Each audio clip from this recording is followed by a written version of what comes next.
जय असुरराज बलि, जय असुरराज बलि, जय असुरराज बलि, जय असुरराज बलि।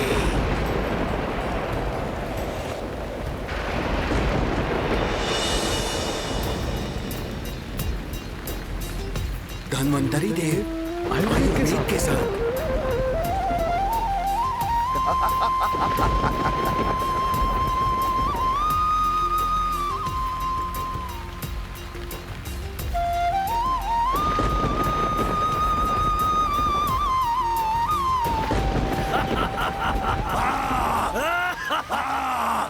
निकल आया अमृत, निकल आया अमृत, निकल आया अमृत।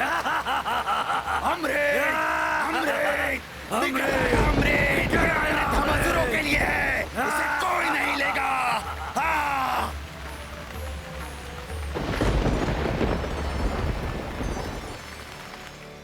अच्छा, तो इसका अर्थ है असुर अमृत को बड़ी ही ललचाई दृष्टि से देख रहे थे। हाँ पुत्र, उन्हें तो मात्र अमृत से भरा हुआ कलश ही दिखाई दे रहा था। उन्हें ना तो धन्वंतरी देव दिखाई दिए और ना ही आयुर्विज्ञान कोश का आयुर्वेद दिखाई दिया, और ना ही औषधि गुणों से भरपूर बूटियां दिखाई दी जो धन्वंतरी देव के हाथों में थी। अमृत को देखकर असुर बड़े ही उतावले हो गए होंगे माता। हाँ हनुमान, उन्होंने अपनी असुरी वृत्ति का प्रमाण दे दिया। जब तक कि कोई कुछ समझ पाता, राहु और अन्य असुर अमृत को धन्वंतरी देव के हाथों से छीनकर पाताल लोक की ओर भाग निकले।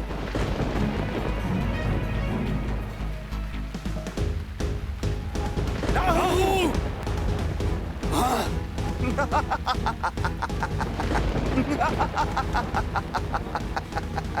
रुक जाओ दुष्ट!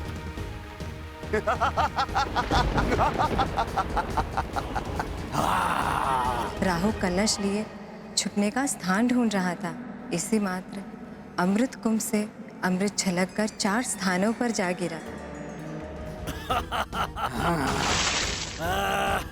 हरिद्वार, प्रयाग, उज्जैनी एवं नासिक। कुंभ से गिरे उस अमृत के प्रभाव से चारों स्थान पवित्र हो उठे। जब राहु को छुपने के लिए कोई भी उचित स्थान नहीं मिला तो वो पाताल लोक जा पहुंचा। ये अमृत अब मेरा है, अब मुझे अमर होने से कोई नहीं रोक सकता। दैत्यराज बलि, देखा आपने, वो देवता कुछ नहीं कर पाए। उनके नेत्रों के समक्ष ही मैं ये अमृत ले आया। ये अमृत अब मेरा है, मेरा। हमारा कहो राहु। हाँ? ये अमृत अब हम सब असुरों का है। हाँ? हाँ, ये सब सबका हम है। सभी का है। हम सभी का है।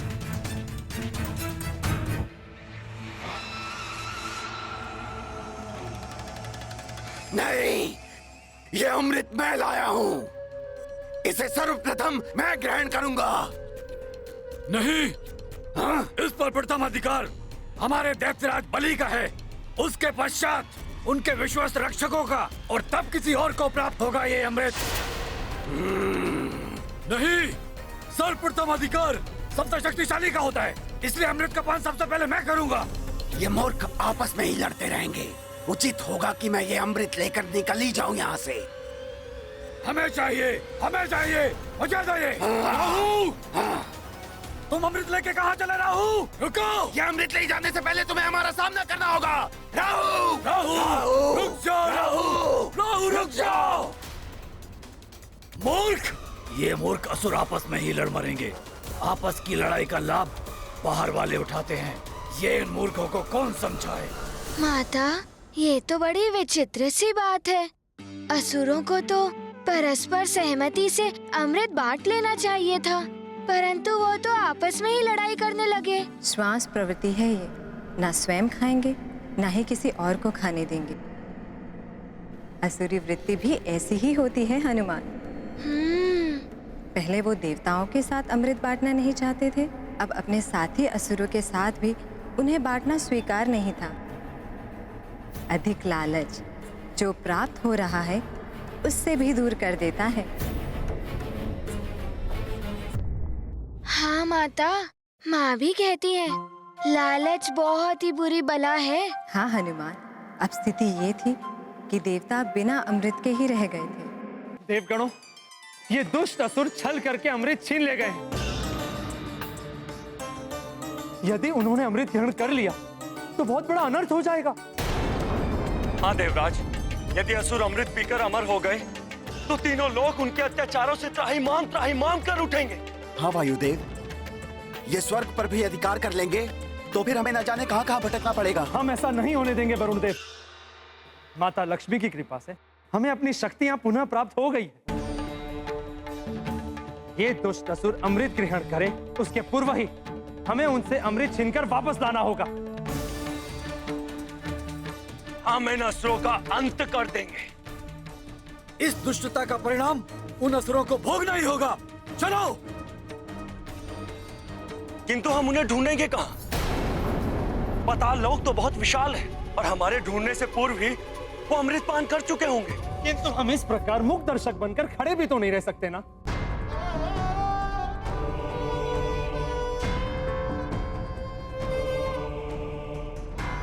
हे प्रभु, हे हरि नारायण, अब आप ही हमारी सहायता कीजिए प्रभु। जब तक इन असुरों को हम ढूंढ नहीं लेते तब तक आप ही किसी प्रकार उन्हें अमृत पान करने से रोक लीजिए। हमारी सहायता कीजिए प्रभु, हमारी सहायता कीजिए। हे प्राणवल्लभ, अमृत तो राहु ने छल से छीन लिया है। यदि असुरों ने अमृत पान कर लिया तो अनर्थ हो जाएगा प्रभु। इस अनर्थ को रोकिए स्वामी। अमृत पान के योग्य मात्र देवता है, उन्हें अमृत प्रदान कीजिए स्वामी। प्रिय, किंतु अमृत को वापस लेने के लिए असुरों को कुछ तो लालच देना ही होगा। कुछ ऐसा जिसे देखकर वो अमृत को भूलकर उसकी ओर आकर्षित हो जाएं। ऐसा क्या लालच हो सकता है? हाँ, आसुरी प्रवृत्ति वाले स्त्री सौंदर्य की ओर सर्वप्रथम आकर्षित होते हैं।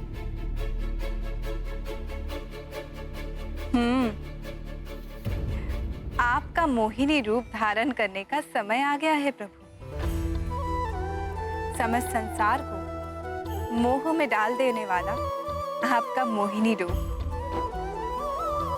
आपकी इच्छा अवश्य पूर्ण होगी प्रिय।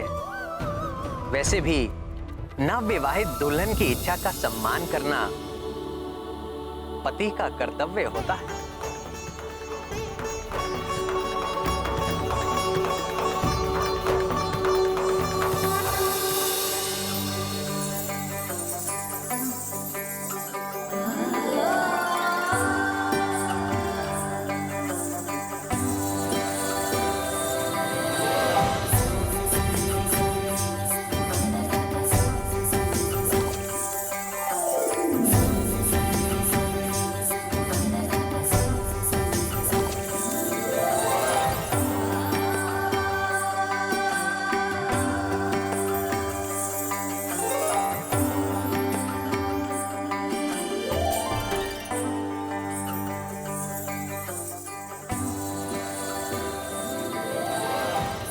प्रभु, आपके इस अपूर्व सौंदर्यमय रूप को देखकर तो तपस्वी भी अपना तप छोड़ दे, योगी योग का त्याग कर दे। आपके इस मोहिनी रूप को मेरा प्रणाम स्वामी।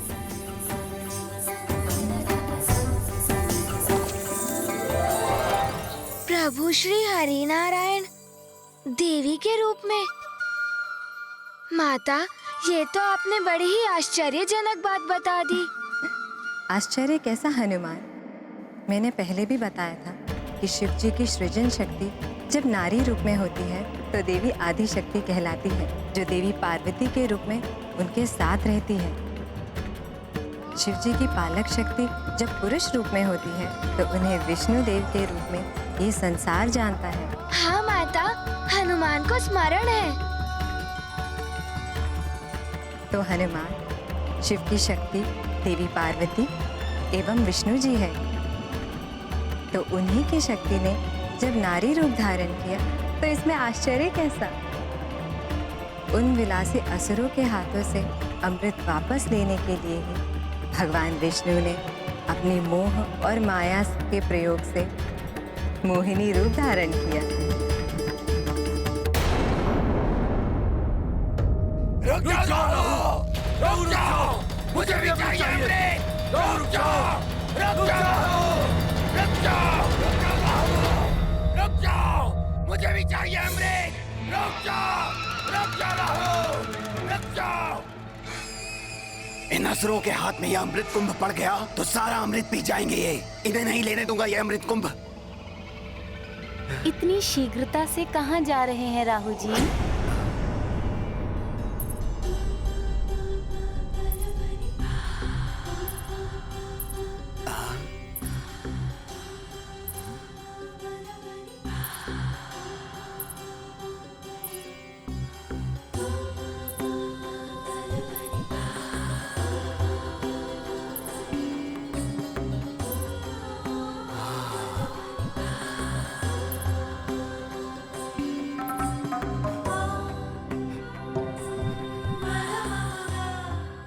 शीघ्रता से कहाँ जा रहे हैं राहु जी?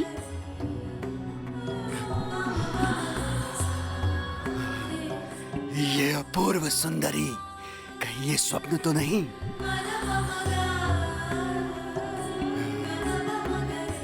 आप मुझे ऐसे क्यों देख रहे हैं राहु जी? मैं मोहिनी हूँ।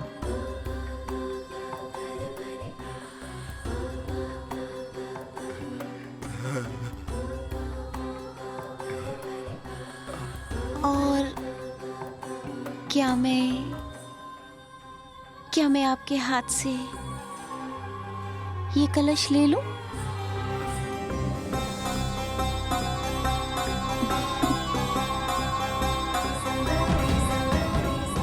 ले लो।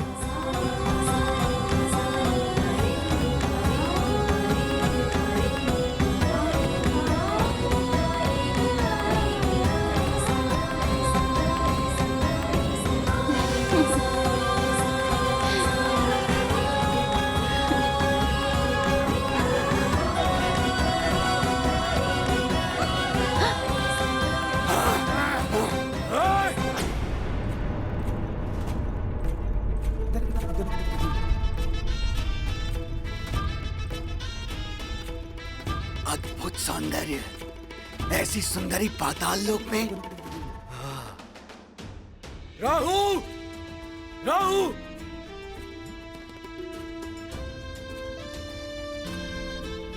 ऐसा अप्रतिम सौंदर्य तो आज तक नहीं देखा। अप्सराएं भी लजा जाएं इसके समक्ष। कौन है ये सुंदरी?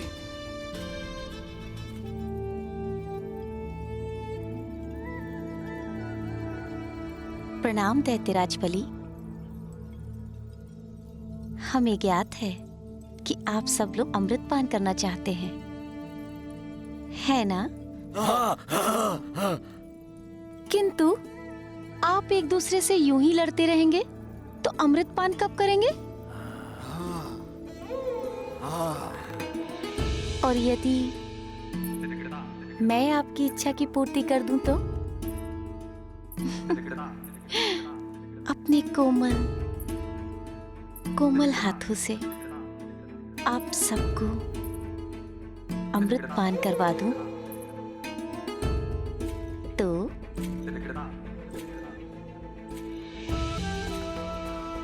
तुम जैसी सुंदरी के हाथों से अमृत पान, इससे तो अमृत पान के आनंद में असीम वृद्धि हो जाएगी। तो मेरे प्रिय असुरों, आप सब एक पंक्ति में खड़े हो जाइए। चलिए।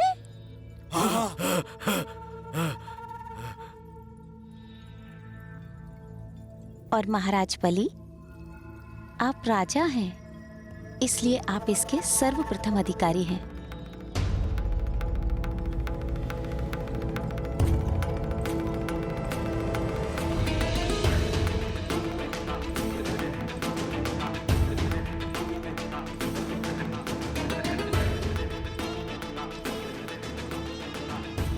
देवी।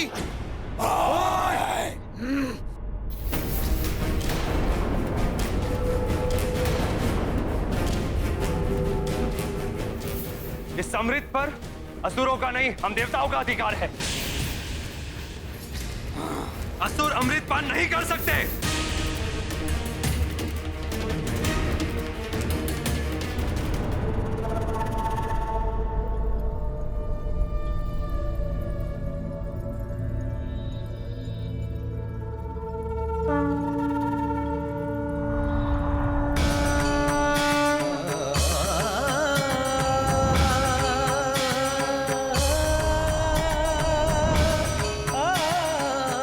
प्रभु श्री नारायण हरि इस रूप में?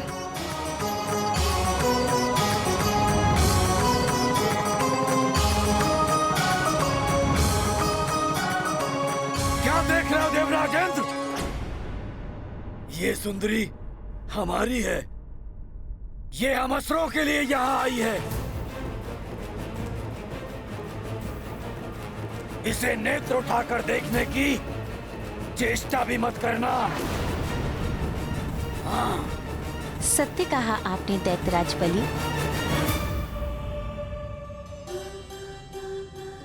मैं यहाँ केवल आपके लिए आई हूँ और मुझ जैसी सुंदरी के योग्य आप जैसा कोई महाबली ही है। ये देवता नहीं। हाँ हाँ ठीक है, किंतु इस अमृत पर हम देवताओं का भी तो अधिकार है।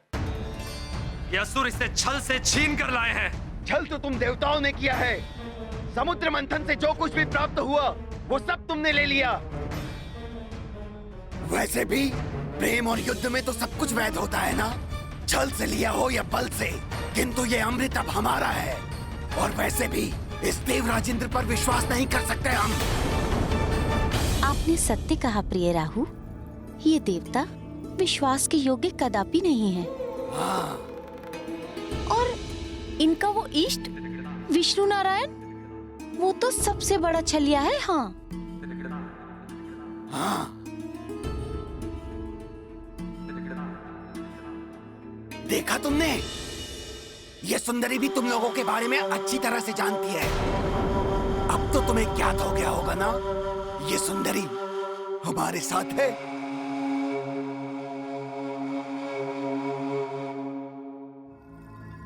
किंतु राहु जी, इन देवताओं ने भी समुद्र मंथन में श्रम करके ही अमृत प्राप्त करने के लिए बहुत योगदान दिया है। मैं तो कहती हूँ इन्हें थोड़ा अमृत दे ही देते हैं।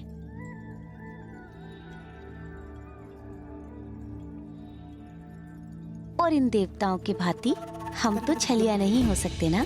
हाँ।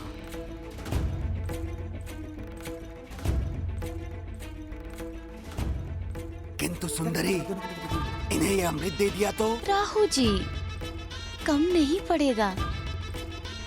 अगर आप इन्हें थोड़ा अमृत दे देते हैं तो ये सदैव आपके आभारी रहेंगे।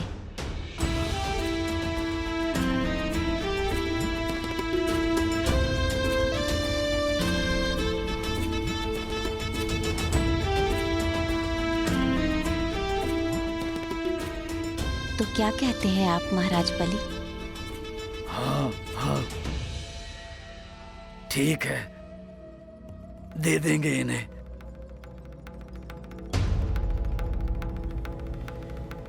परंतु स्मरण रहे, सबसे पहले ये अमृत असुरों को प्राप्त होना चाहिए।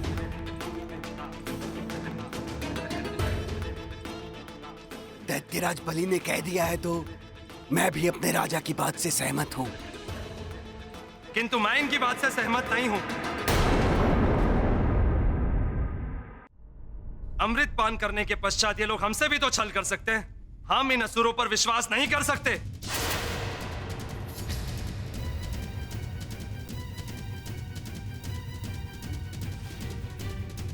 देवराजेंद्र, अमृत तो तभी बटेगा जब सर्वप्रथम हम असुर इसका पान करेंगे, अन्यथा इस अमृत का बंटवारा नहीं होगा। हम ऐसा कदापि नहीं होने देंगे। हम ऐसा नहीं होने देंगे। अमृत सब में बटेगा। हम ऐसा कदापि नहीं होने देंगे, नहीं होने देंगे। नहीं होने देंगे हम ऐसा कदापि नहीं होने देंगे।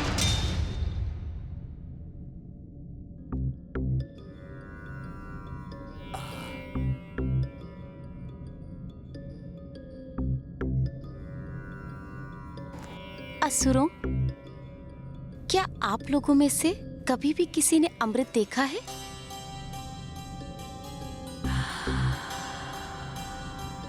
नहीं।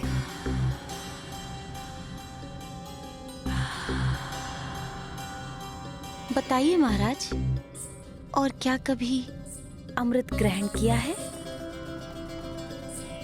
नहीं ना? आपने? और आपने?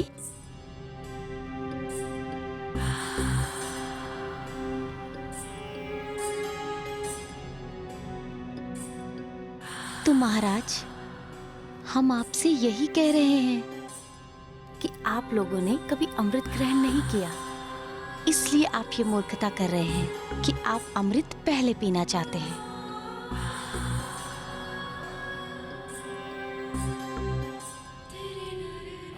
कहना क्या चाहती हैं सुंदरी?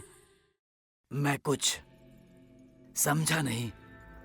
महाराज, हम जब भी अमृत को किसी पात्र में रखते हैं तो उसका ऊपरी हिस्सा जल के समान पतला हो जाता है और उसके नीचे तली वाले हिस्से में गाढ़ा अमृत रहता है, और वही गाढ़ा अमृत प्राणियों को अमर करता है, और ऊपरी भाग का जल के समान अमृत ज्यादा प्रभावकारी नहीं होता।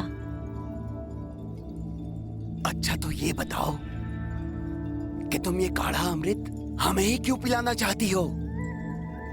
इसलिए मेरे प्रिय राहु, ताकि आप सब असुर अमर हो जाएं, ताकि आप पाताल से निकल के स्वर्ग पहुंच जाएं। इन इंद्रादि देवताओं ने सदैव ही भोग विलास पूर्वक जीवन जिया है और आप सबको पाताल में रहने के लिए विवश कर दिया।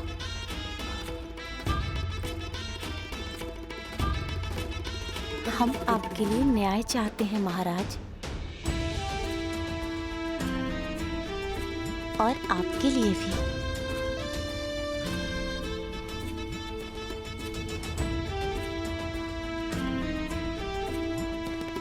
ठीक है सुंदरी। असुरों, मुझे इस सुंदरी मोहिनी की बातों पर पूर्ण विश्वास है। मैं तुम्हारा राजा बलि ये आदेश देता हूं कि अमृत का बंटवारा सुंदरी मोहिनी के कहे अनुसार ही होगा।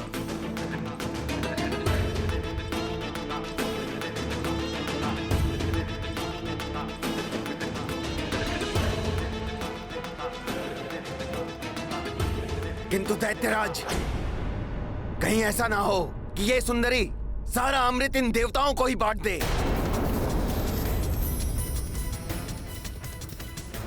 ठीक है, तो मैं नहीं बांटती अमृत।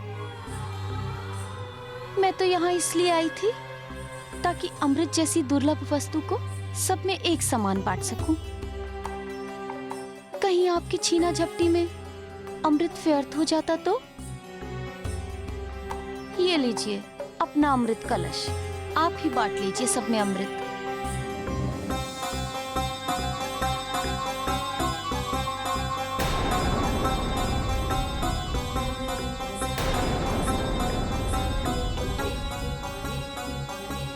ये ले लीजिए अपना कलश महाराज। मैं चलूं?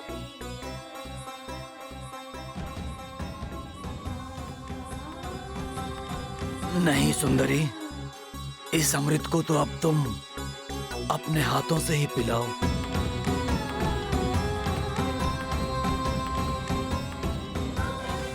हाँ, और तभी हम इसे ग्रहण करेंगे।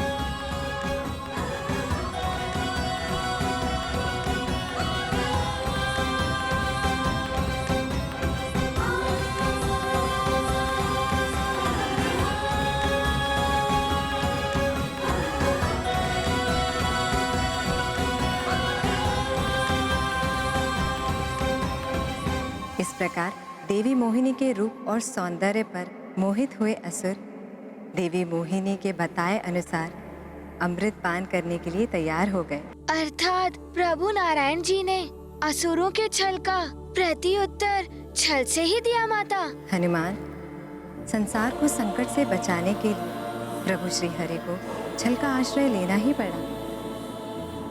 जगत कल्याण के लिए किया हुआ कार्य भले ही छल से हो या बल से, सदैव ही उचित होता है हनुमान। माता, उसके पश्चात तो सारा अमृत देवताओं को ही प्राप्त हो गया होगा। नहीं पुत्र, अभी भी एक रोचक मोड़ आने वाला है कथा में। छल करना जिनका स्वभाव बन जाता है, वे छल किए बिना नहीं रहते।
मोहिनी रूपा सुंदर नार, नारायण लेके अवतार।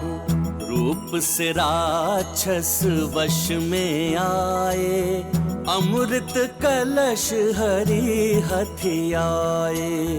कर कमलों से अमृत पान, करवाए सुर को भगवान। जग कल्याण सदा ही कर हैं, कितने दयालु देखो हरि हैं।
ये देवता नहीं है।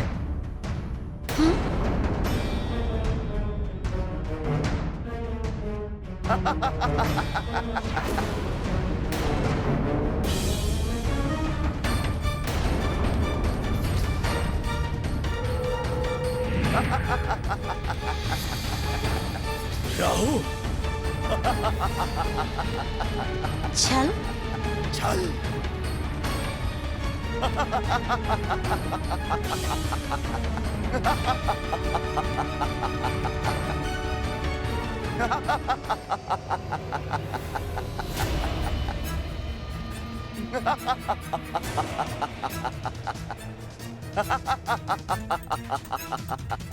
मैं अमर हो गया। अमृत का पान तो मैंने कर लिया। मुझे तो तुम पर पहले ही संदेह हो गया था सुंदरी मोहिनी, इसीलिए मैं देवताओं की पंक्ति के मध्य जाकर खड़ा हो गया था।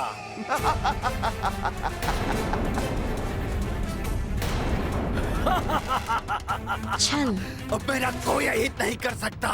अमृत तो प्राप्त हो गया है मुझे, अमर हो गया हूं मैं, अमर।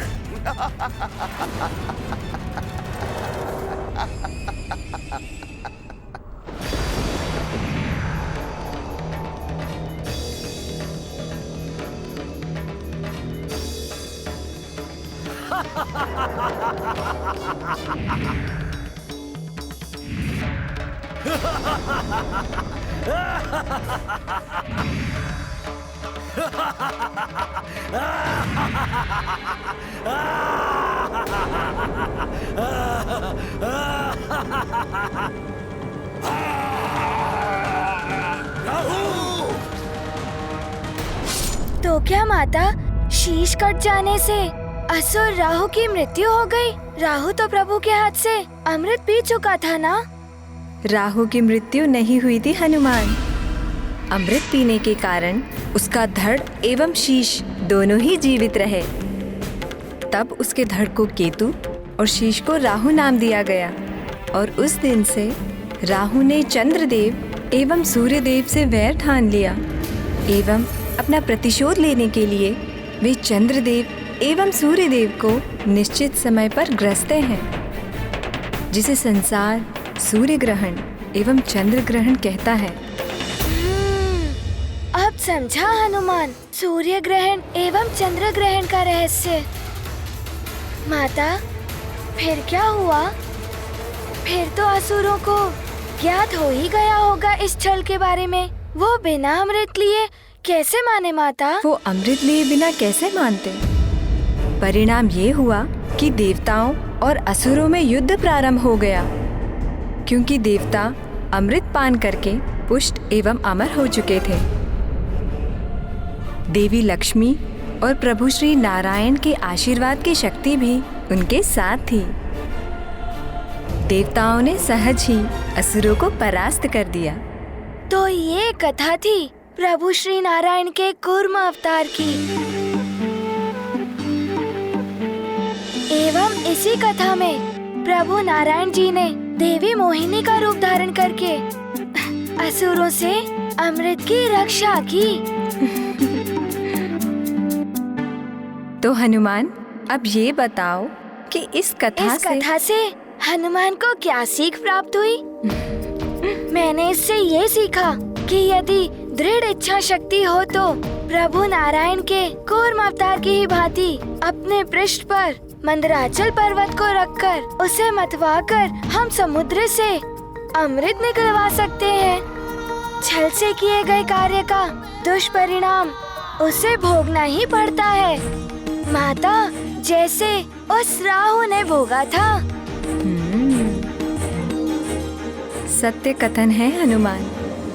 किंतु माता, प्रभु श्री हरि के देवी मोहिनी के अवतार के बारे में सोचकर हनुमान अत्यंत उतावला हो रहा है।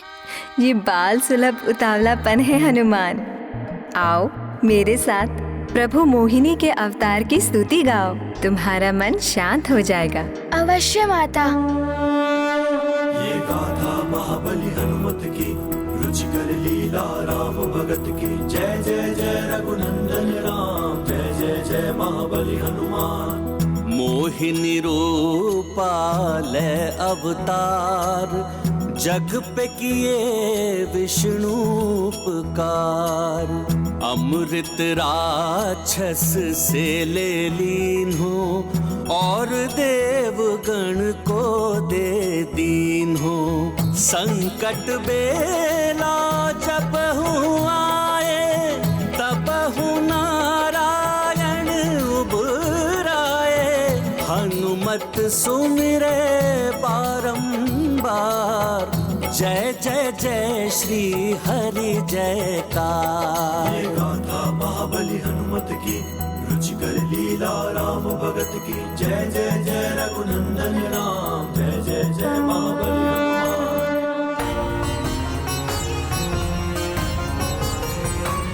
हनुमान,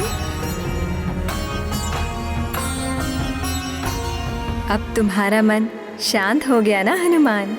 हाँ माता। तो तुम अब प्रभु श्री नारायण के अगले अवतार के बारे में जानने के लिए प्रस्तुत हो? हाँ माता, शीघ्र बताइए ना, प्रभु श्री नारायण ने तृतीय अवतार कौन सा धारण किया और उनके तृतीय अवतार की कथा क्या थी? प्रभु श्री नारायण का तृतीय अवतार था वराह अवतार, जो उन्हें सतयुग में ही धारण करना पड़ा। वराह अवतार, ये प्रभु नारायण का बड़ा ही भयानक अवतार हुआ होगा ना माता? हाँ हनुमान, भयानक हिंसक शुकर, जिसकी दाढ़ से निकले हुए दंत शत्रु के लिए काल के समान होते हैं। शीघ्र बताइए ना माता, फिर क्या हुआ था? प्रभु को ऐसा अवतार क्यों लेना पड़ा? इस कथा का सूत्रपात तब हुआ जब 4 बाल ऋषि भगवान विष्णु से मिलने वैकुंठ के द्वार पहुँचे। 4 बाल ऋषि अर्थात वो बालक थे माता? हनुमान, ये 4 बाल ऋषि ब्रह्मा जी के 4 मानस पुत्र हैं, जिनका नाम है सनक, सनंदन, सतातन एवं सनत कुमार। इनकी आयु तो अधिक है, किंतु ये सनकादिक ऋषि अपने तपोबल से बाल रूप में ही रहते हैं। ये चारों ऋषि वैकुंठ के द्वार पर पहुँचे। वैकुंठ में 7 द्वारों को पार करने के पश्चात ही प्रभु नारायण से भेंट होती है। वे चारों ऋषि वैकुंठ के 6 द्वार पार करके जब 7वें द्वार पर पहुँचे,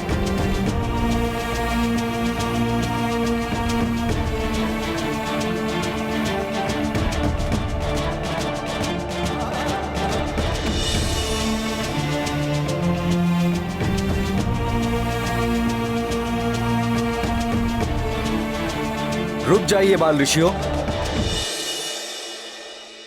आप बिना अनुमति के भीतर नहीं जा सकते।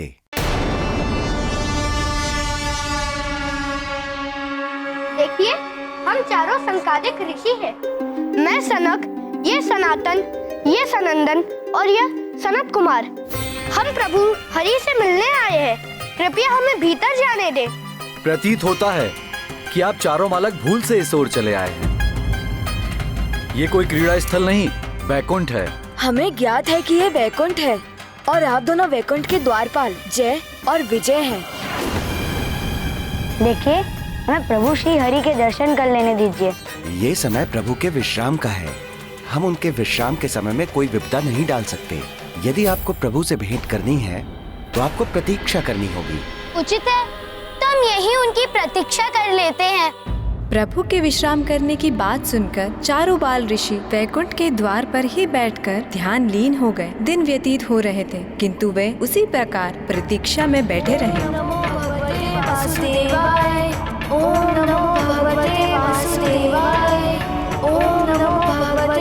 ये तो बाल हट पर अड़ गए हैं। ओम नमो भगवते वासुदेवाय, ओम नमो भगवते वासुदेवाय, ओम नमो भगवते वासुदेवाय। ये चारों तो जाने का नाम ही नहीं ले रहे हैं। देखिए, आप बहुत दिनों से यहीं बैठे हुए हैं। ये कोई विश्राम स्थल या तप स्थल नहीं है। अतः आप चारों ये बालहट छोड़कर जहाँ से आए थे वहीं लौट जाइए। और ईश्वर की इच्छा हुई तो आपकी भेंट उनसे हो ही जाएगी, किंतु इस तरह आप यहाँ बैठकर अपना समय नष्ट न करें। और वैसे भी आपकी आयु अभी तप या प्रभु दर्शन की नहीं, क्रीड़ा करने की है।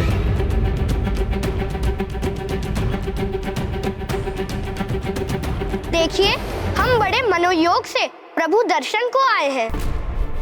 हमें उनसे मात्र एक बार भेंट कर लेने दीजिए। हमारे दर्शन मात्र से उनके विश्राम में व्यवधान भी नहीं आएगा। यदि उन्हें हमारे बारे में ज्ञात होगा तो वे हमसे भेंट करने से भी मना नहीं करेंगे। और बस आप एक बार उनसे हमारे आगमन की सूचना तो दीजिए। फिर वही बाल स्वभाव की चपलता। मैंने कहा ना, आप उनसे नहीं मिल सकते। और वैसे भी बालकों के लिए उनके पास समय नहीं है। यदि आप कहें तो हम आपके लिए उत्तम भोजन की व्यवस्था कर दें। यदि वो भी कम हो तो क्रीड़ा के लिए आपको दिव्य खिलौने मंगवा कर दे दें। अपमान कर रहे हैं आप हम ऋषियों का। बस बस, बहुत हुआ ऋषि महाराज। जहाँ से आए हैं वहीं लौट जाइए। बस, बहुत कर लिया आपने हमारा अपमान।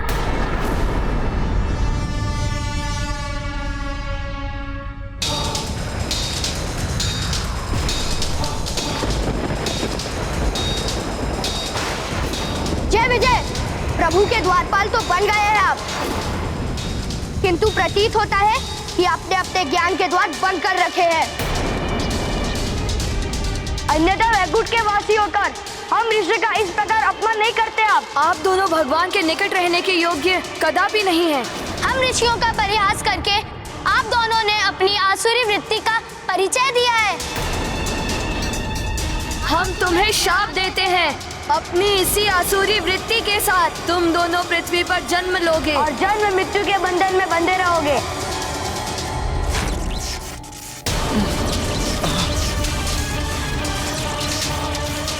ये सहसा क्या हो गया?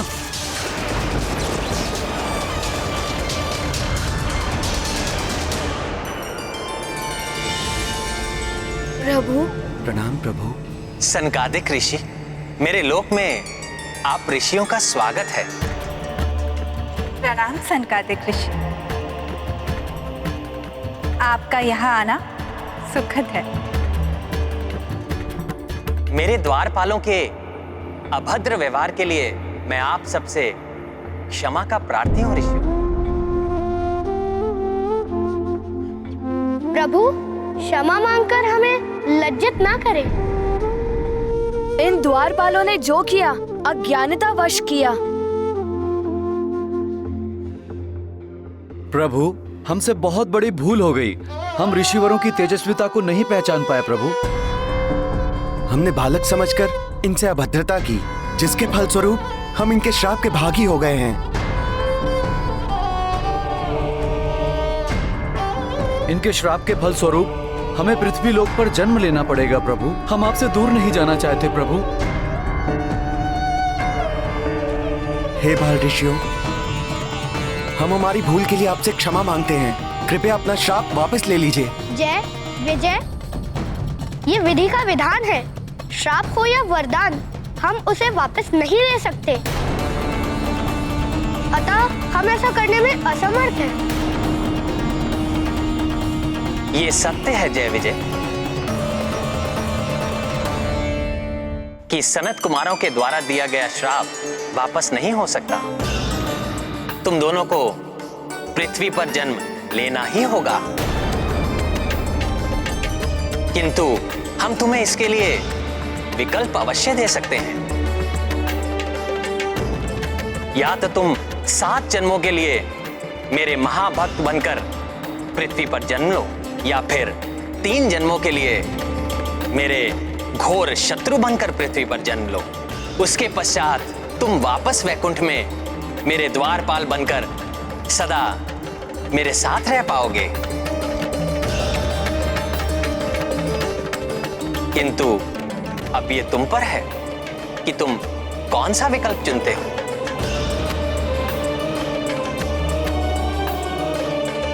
प्रभु, हम 7 जन्मों की लंबी अवधि के लिए आपसे दूर रहने का सोच भी नहीं सकते। अतः 3 जन्मों की सीमित अवधि तक भले ही हमें आपका घोर शत्रु बनकर रहना पड़े, हमें यही विकल्प स्वीकार है प्रभु। हाँ प्रभु, 3 जन्मों के पश्चात तो हमें आपके पवित्र चरणों की सेवा करने का अवसर प्राप्त होगा। तथास्तु। माता, वैकुंठ के द्वारपाल जय विजय किस प्रकार उन 3 जन्मों में श्री हरि नारायण प्रभु विष्णु जी के शत्रु बने? कौन थे वो प्रभु के 3 शत्रु?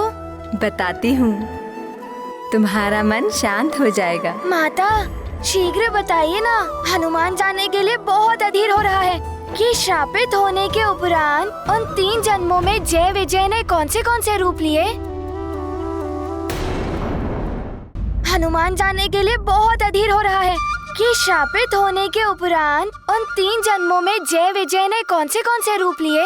पुत्र, उनके तो 2 जन्म हो भी चुके हैं। उनका तृतीय जन्म आगामी युग अर्थात द्वापर युग में शिशुपाल और दंतवक्र के रूप में होना निश्चित है, और इस त्रेता युग में असुर सम्राट रावण और उनके भाई कुंभकर्ण के रूप में उन्होंने जन्म ले लिया है। अच्छा माता, तो अपने प्रथम जन्म में वो कौन थे? श्रापित होने के पश्चात सतयुग के मध्य में ही उनको गर्भ में धारण कर उनको जन्म देने वाली माता थी ऋषि कश्यप की पत्नी दिति ने जय विजय के रूप में श्री नारायण के शत्रु हिरण्यकश्यपु और हिरण्याक्ष को जन्म दिया। धैर्य रखो प्रिय, धैर्य रखो। आयु के साथ साथ उनकी आसुरी वृत्तियों में भी वृद्धि होने लगी। हिरण्यकश्यपु और हिरण्याक्ष ने अत्यंत क्रूर असुरों का रूप ले लिया, अर्थात वो निर्दोष जीवों को कष्ट देने लगे माता। हाँ पुत्र, अपने इसी स्वभाव के कारण उनका व्यवहार जगत पालक प्रभु विष्णु जी के प्रति शत्रुतापूर्ण था। छोटा भाई हिरण्याक्ष तो सदैव उपद्रव करने के लिए आतुर रहता था। धर्मपरायण और सत्यनिष्ठ व्यक्तियों को सताना, किसी का भी वध कर देना जैसे क्रीड़ा कर रहा हो। अकारण युद्ध के लिए सदैव तत्पर रहना, ऐसे दुष्कर्म थे उसके।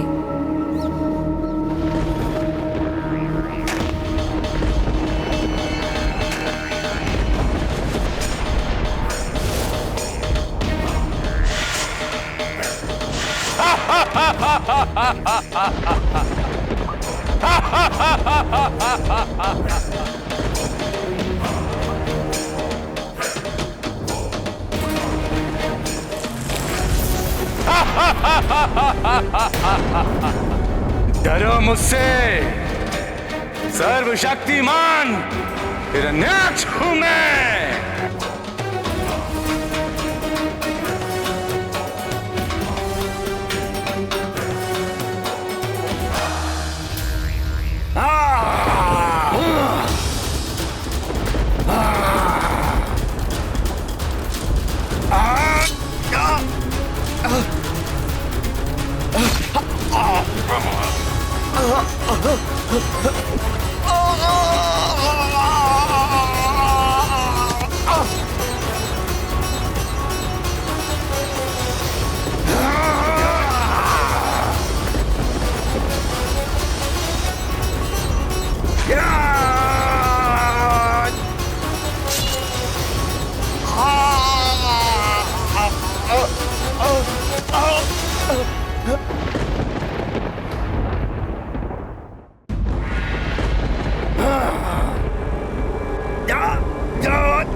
क्या पृथ्वी लोक पर कोई योग्य योद्धा नहीं है जो सर्वशक्तिमान हिरण्याक्ष के साथ युद्ध कर सके?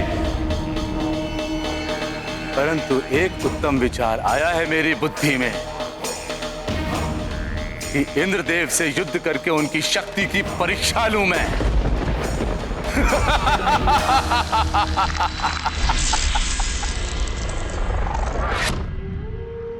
इंद्रदेव बाहर निकलिए, मैं सर्वशक्तिमान हिरण्याक्ष आपको युद्ध की चुनौती देता हूं। देखते हैं मेरे समक्ष आप कितने अधिक समय तक सुरक्षित रह पाते हैं।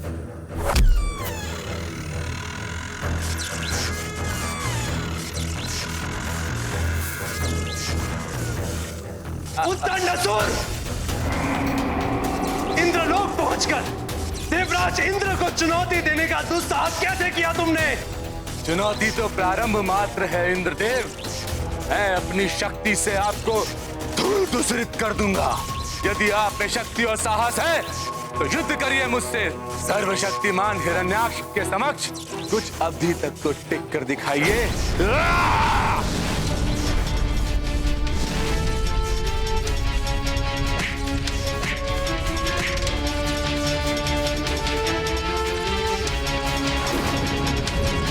स्वयं को संभालिए देवराज इंद्र।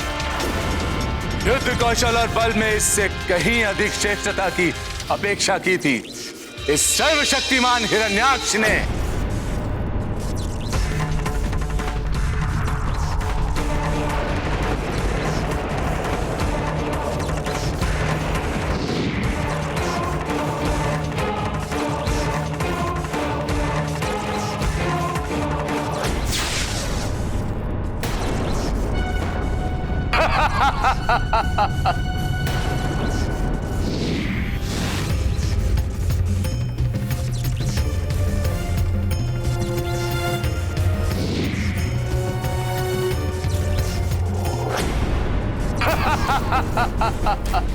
डरो मुझसे, मैं सर्वशक्तिमान हिरण्याक्ष हूं।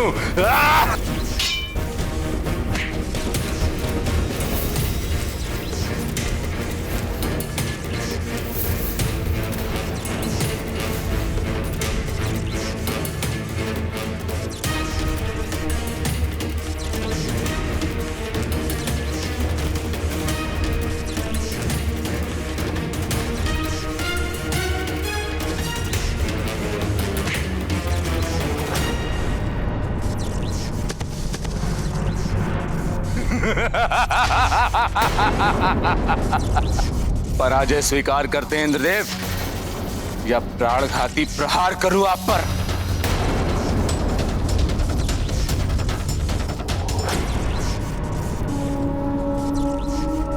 डरो मुझसे, डरो मुझसे, डरो मुझसे, डरो मुझसे।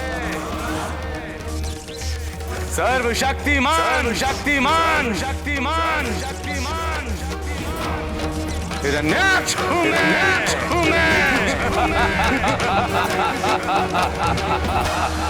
माता, इंद्रदेव के पराजय स्वीकार करने के पश्चात उस दुष्ट असुर हिरण्याक्ष ने उनके प्राण छोड़ दिए। हाँ पुत्र, परंतु ऐसा करने के लिए उसने सभी देवताओं को स्वर्ग का त्याग कर उसे रिक्त करने को कहा। देवताओं की स्वीकृति के बाद ही उसने देवराज इंद्र को छोड़ा। माता, फिर सारे देवता स्वर्गलोक छोड़कर कहाँ गए? वरुण लोक।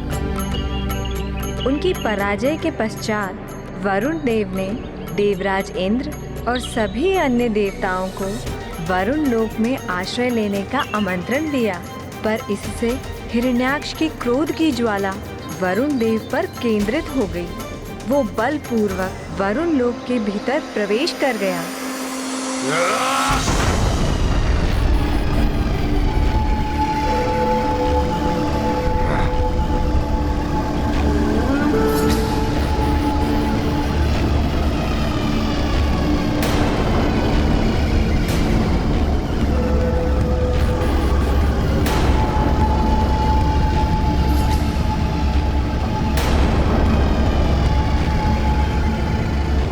वरुण देव, मुझसे पराजित इंद्रदेव को आपने शरण देकर सर्वशक्तिमान हिरण्याक्ष को ललकारा है,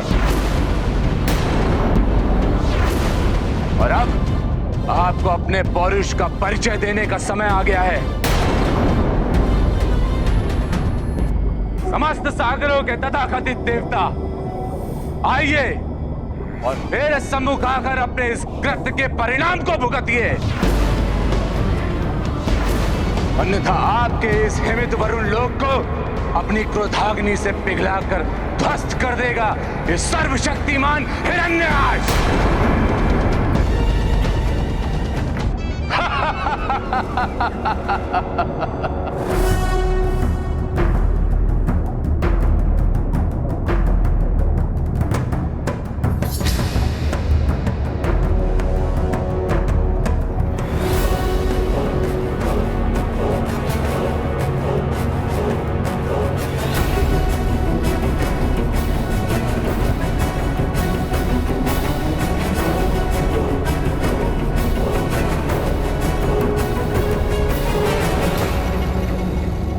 देवराज इंद्र को पराजित कर तुमने हम सभी देवताओं पर विजय प्राप्त कर ली है।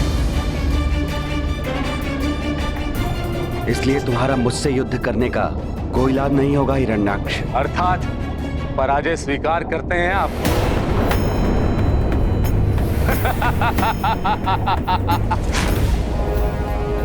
सर्वशक्तिमान हिरण्याक्ष से युद्ध किए बिना ही समर्पण कर रहे हैं? तुमसे युद्ध करने की क्षमता मुझ में नहीं है, परंतु अपनी शक्ति पर इतना दम तुम्हारे लिए उचित नहीं है। शक्ति के अखंड रूप से अभी तुम्हारा परिचय नहीं हुआ। अच्छा, अभी तक तो इन तीनों लोकों में ऐसा कोई भी योद्धा नहीं मिला है जो सर्वशक्तिमान हिरण्याक्ष की शक्ति का सामना कर सके। क्योंकि अभी तक तुम्हें अनंत शक्ति स्वरूप श्री हरि के दर्शन प्राप्त नहीं हुए।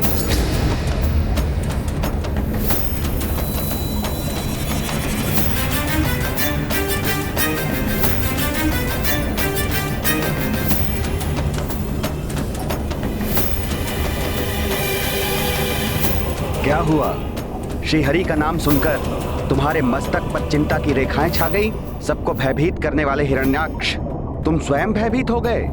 सर्वशक्तिमान हिरण्याक्ष को कोई भी भयभीत और चिंतित नहीं कर सकता। मैं अभी आपके श्री हरि को युद्ध के लिए चुनौती देता हूं। कौन है वो शक्तिशाली योद्धा और कहां मिलेंगे वो? अवश्य, तुम्हारे काल के रूप में वो शीघ्र ही तुम्हें प्रत्यक्ष दर्शन देंगे। तीनों लोकों में दुष्कर्म कर तुमने अपने पापों का बोझ बढ़ा लिया है। भूदेवी तुम्हारे अत्याचारों से त्रस्त है। तुम जैसे पापी के कारण श्री हरि प्रभु नारायण भूदेवी को संतप्त नहीं रहने देंगे।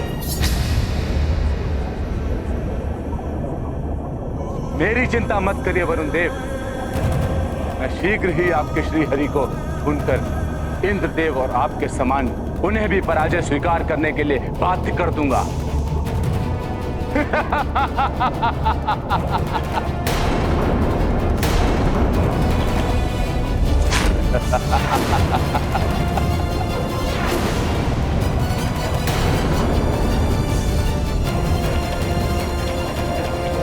डरो मुझसे, सर्वशक्तिमान हिरण्याक्ष हूं मैं।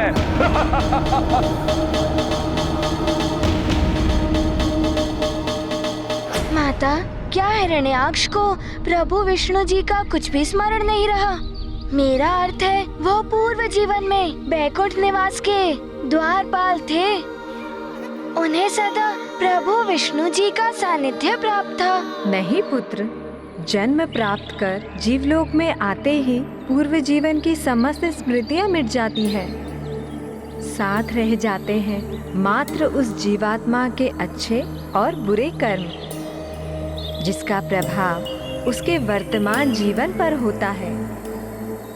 हिरण्याक्ष का यह जीवन उसके पूर्व जन्म की भूल का दंड था और इस जीवन में भी पाप कर्म कर उसका जीवन अपने विनाश की ओर अग्रसर था। तो उसने प्रभु श्री हरि से मिलने के लिए क्या किया माता? प्रभु श्री विष्णु जी से मिलकर उनसे युद्ध करने के लिए आतुर हिरण्याक्ष ने पृथ्वी के जीवों पर अत्याचार बढ़ा दिए। उन्हें भिन्न भिन्न प्रकार से प्रताड़ित करने लगा।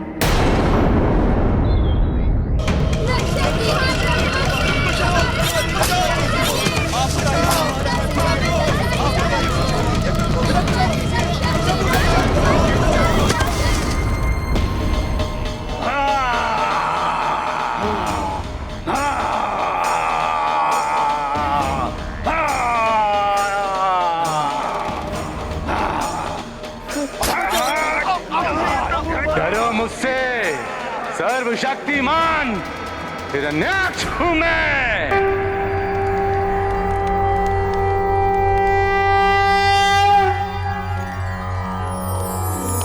ओम सहनाववतु सहनौ भुनक्तु सह वीर्यं करवावहे तेजस्विनावधीतमस्तु मा विद्विषावहे। सर्वशक्तिमान हिरण्याक्ष हूं मैं।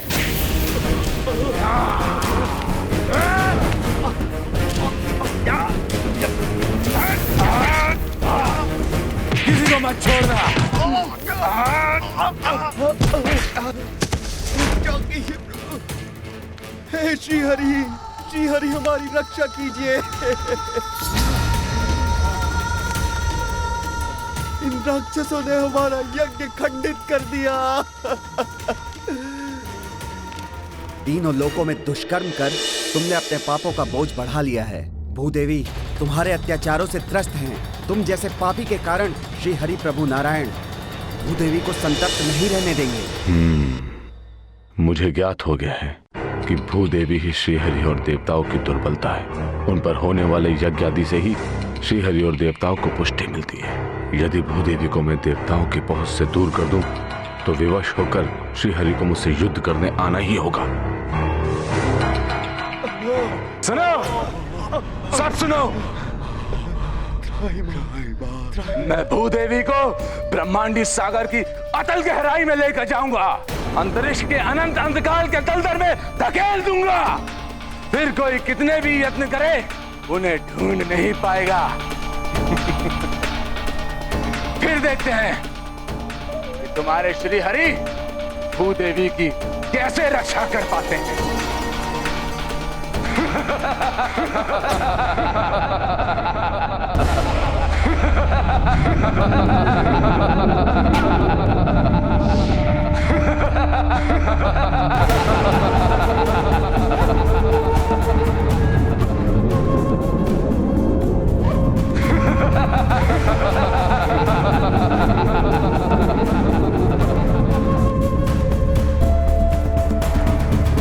श्री विष्णुवे नमः।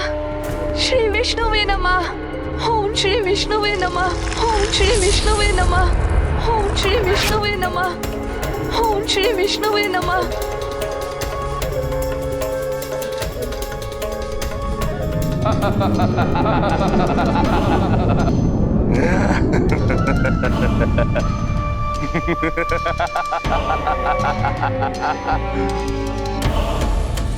भूदेवी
जाओ सदा के लिए अंधकार में।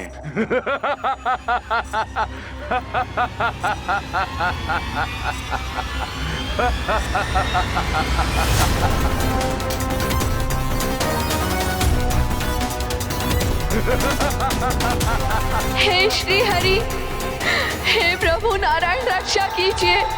हे प्रभु रक्षा कीजिए, रक्षा कीजिए, रक्षा कीजिए। हे प्रभु रक्षा कीजिए, रक्षा कीजिए। सर्वशक्तिमान हिरण्याक्ष हूं मैं। और कोई है सृष्टि में जो मुझसे युद्ध करे, जो मेरा सामना कर सके? आओ श्री हरि, आओ युद्ध करो मुझसे। मैं तुम्हें चुनौती देता हूं।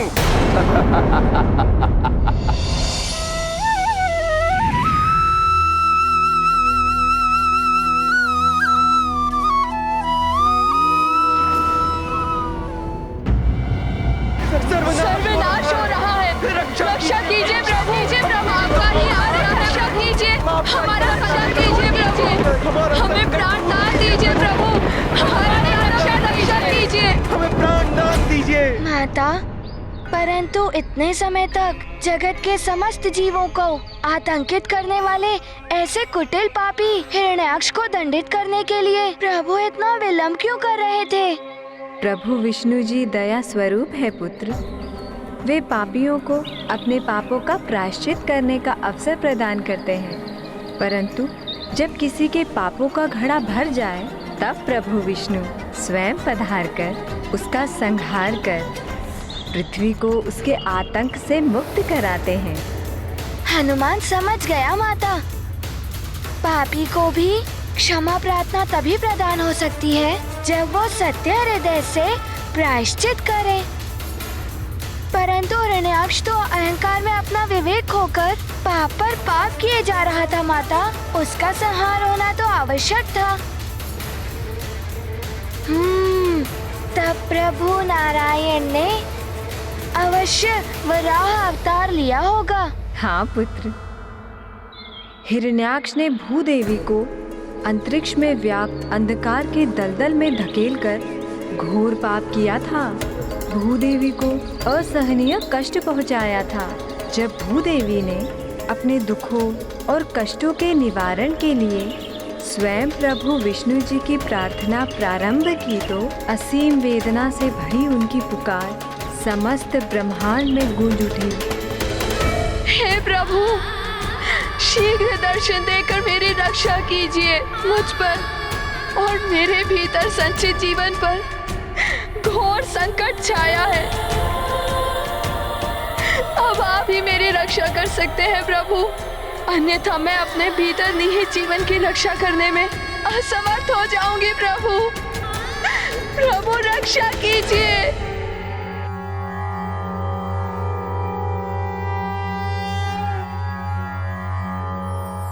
हे प्रभु रक्षा कीजिए। नमः क्षीराभिवासाय नागपर्यङ्कशायने नमः श्रीकर संस्पृष्ट दिव्यपादाय विष्णवे नमस्ते योग निद्राय योगांतर्भाविताय च ताक्षासनाय देवाय गोविंदाय नमो नमः। नमः क्षीराब्धिकल्लोल स्पृष्ट मात्राय शार्ङ्गिणे नमो रविन्द्रपादाय पद्मनाभाय विष्णवे भक्तार्चित सुपादाय नमो योग प्रियाय वै शुभांगाय सुनेत्राय माधवाय नमो नमः।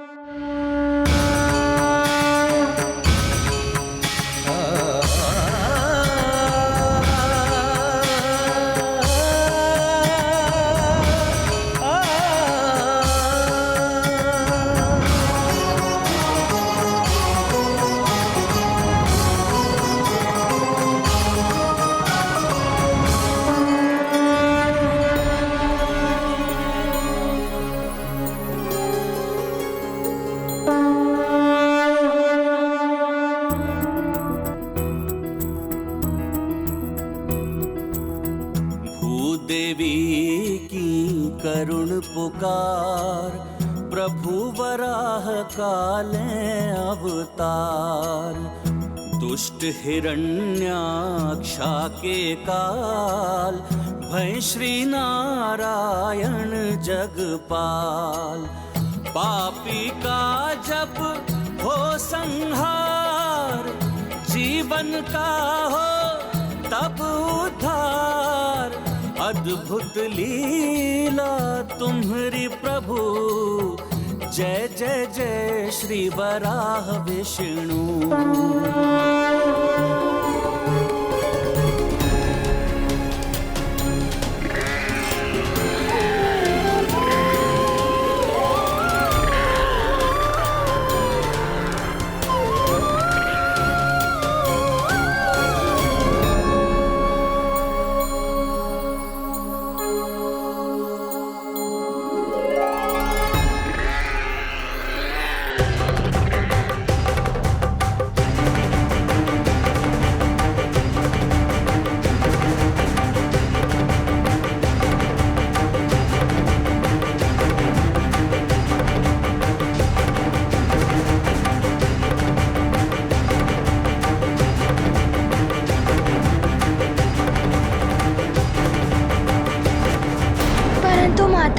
प्रभु विष्णु जी ने वराह रूप में ही अवतार क्यों लिया? और वो उस ब्रह्मांडीय सागर में भीषण अंधकार व्याप्त होने के कारण जिसमें कुछ भी दिखाई नहीं देता। भूदेवी माता को ढूंढना कैसे संभव करेंगे? पुत्र हनुमान, प्रभु विष्णु जी की लीला अकारण नहीं होती। सघन कीचड़ में विचरण करने वाला वराह दृष्टि का नहीं, अपितु गंध का अनुभव करने की अपनी असीम क्षमता से वे जीवन में अपना मार्ग प्रशस्त करते हैं। इसीलिए प्रभु विष्णु देव ने भूदेवी को ढूंढने के लिए वराह रूप धारण किया और उनकी सुगंध का पीछा करते हुए वे ब्रह्मांड के अनंत अंधकार के दलदल में प्रविष्ट हुए।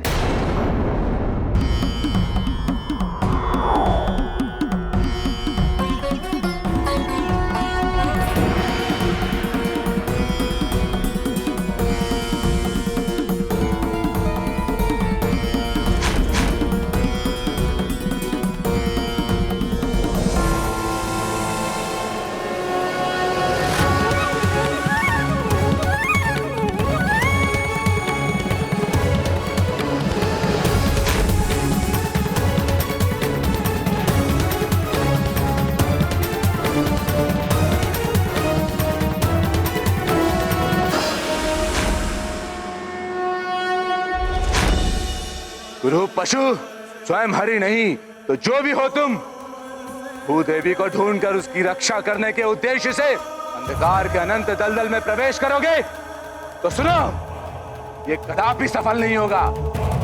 अंधकार में लुप्त होकर उसी में विलीन हो जाओगे।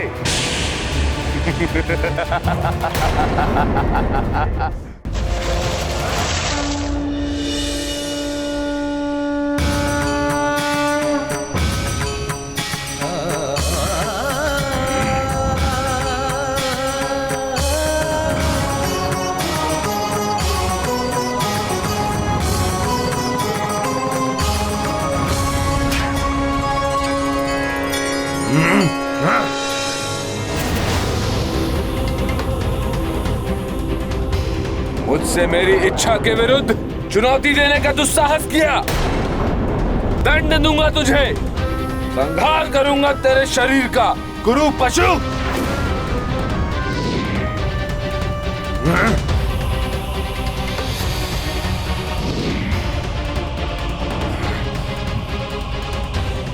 छली छद्मी गुरु पशु, अपने बल से भूदेवी को पराजित कर अपने वश में किया है मैंने उसे। रुक जा, उन्हें कहां ले जा रहा है? अन्यथा अपने प्रचंड खड़क से तीव्र आघात करके खंड खंड कर दूंगा तेरे शरीर को।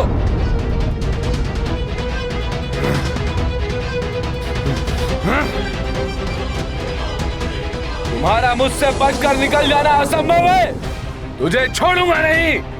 सामना करो मेरा, युद्ध करो सर्वशक्तिमान योद्धा हिरण्याक्ष से। भूदेवी पर सिर्फ मेरा अधिकार है, यदि साहस है तो पराजित करो मुझे और ले जाओ उसे अपने साथ।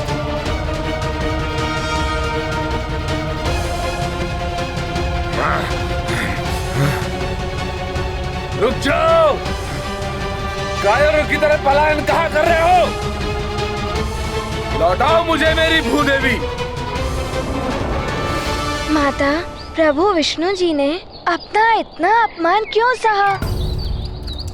उस दुष्ट हिरण्याक्ष की चुनौती स्वीकार कर उसे उचित उत्तर क्यों नहीं दिया? उन्होंने वही किया जो उनका कर्तव्य था पुत्र।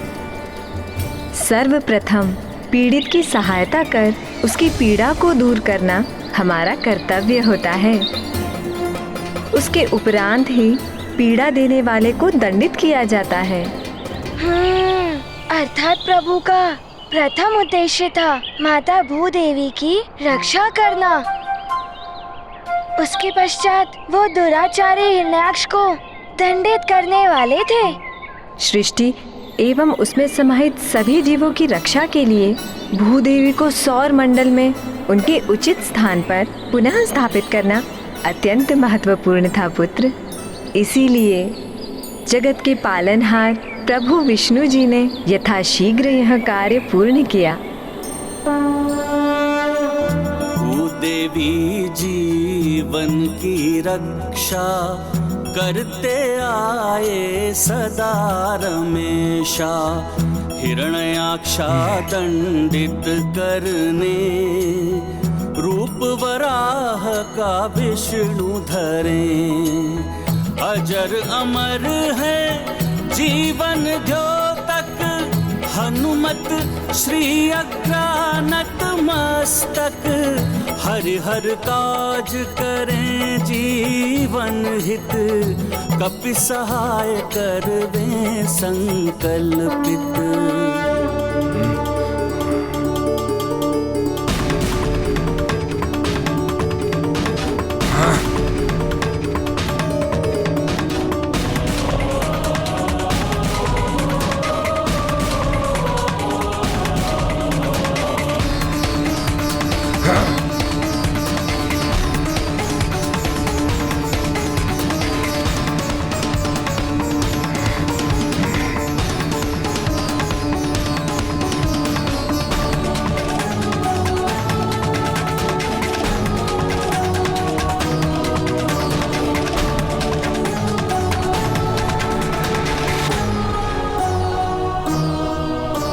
अब मुझसे बचकर कहां जाओगे कायर पशु?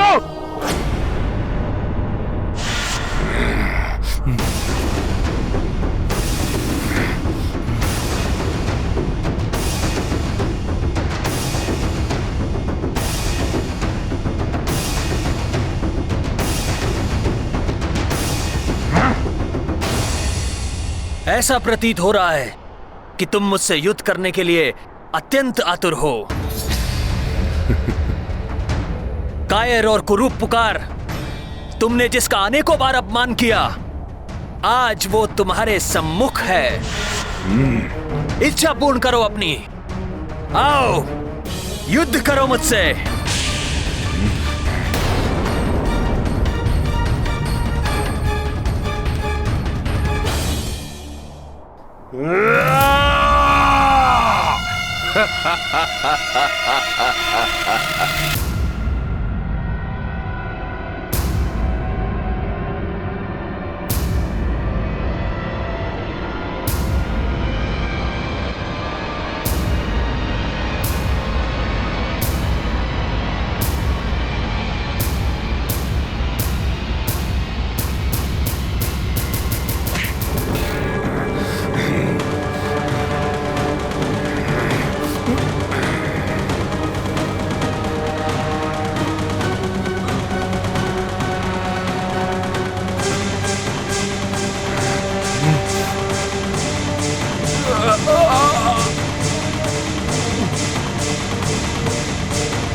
ये ले मेरा प्रहार।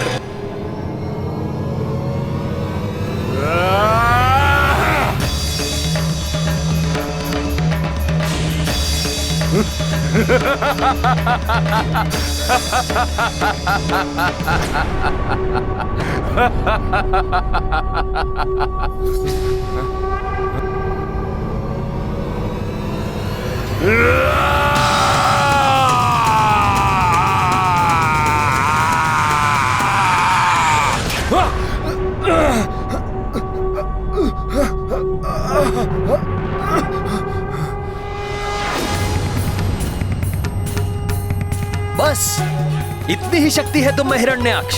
इसी शक्ति का दंभपूर्ण प्रदर्शन कर तुम समस्त जीवन स्वयं को सर्वशक्तिमान होने का ढिंढोरा पीटते रहे।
विष्णु अवतारा दुष्ट हिरण्याक्षा संहारा दृष्टि दया भक्तन पे रखी है दुष्टन लाए काल बनी है पापी का वध करके प्रभु भय चतुर्भुज पुनः विष्णु कभी इस रूप पे मुग्धाए भक्ति भाव से भर आए।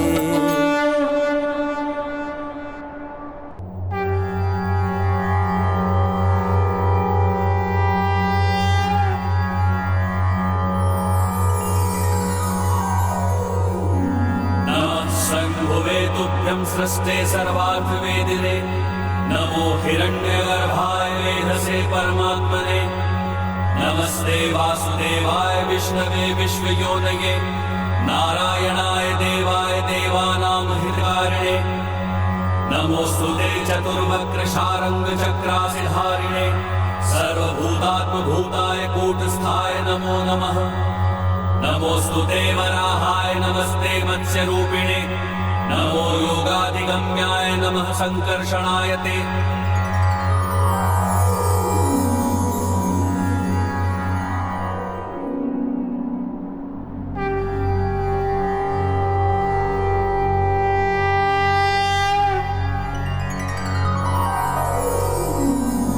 नमोस्तुते वराहाय नमस्ते मत्स्यरूपिणे नमो योगाधिगम्याय नमः संकर्षणाय ते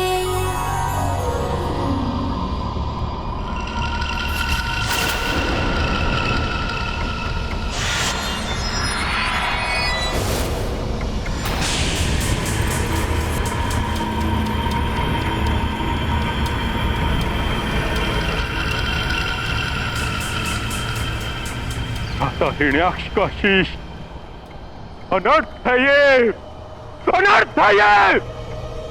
किसने किया मेरे रुच का वध करने का भयंकर अपराध? किसने किया? कहता वो चाहे जो भी हो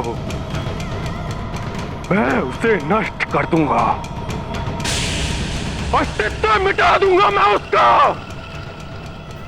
अस्तित्व मिटा दूंगा। मैं कश्यप उदिति पुत्र महाबली हिरण्यकश्यप ये प्रण लेता कि अपने भ्राता के वधिक को मैं जीवित नहीं छोड़ूंगा।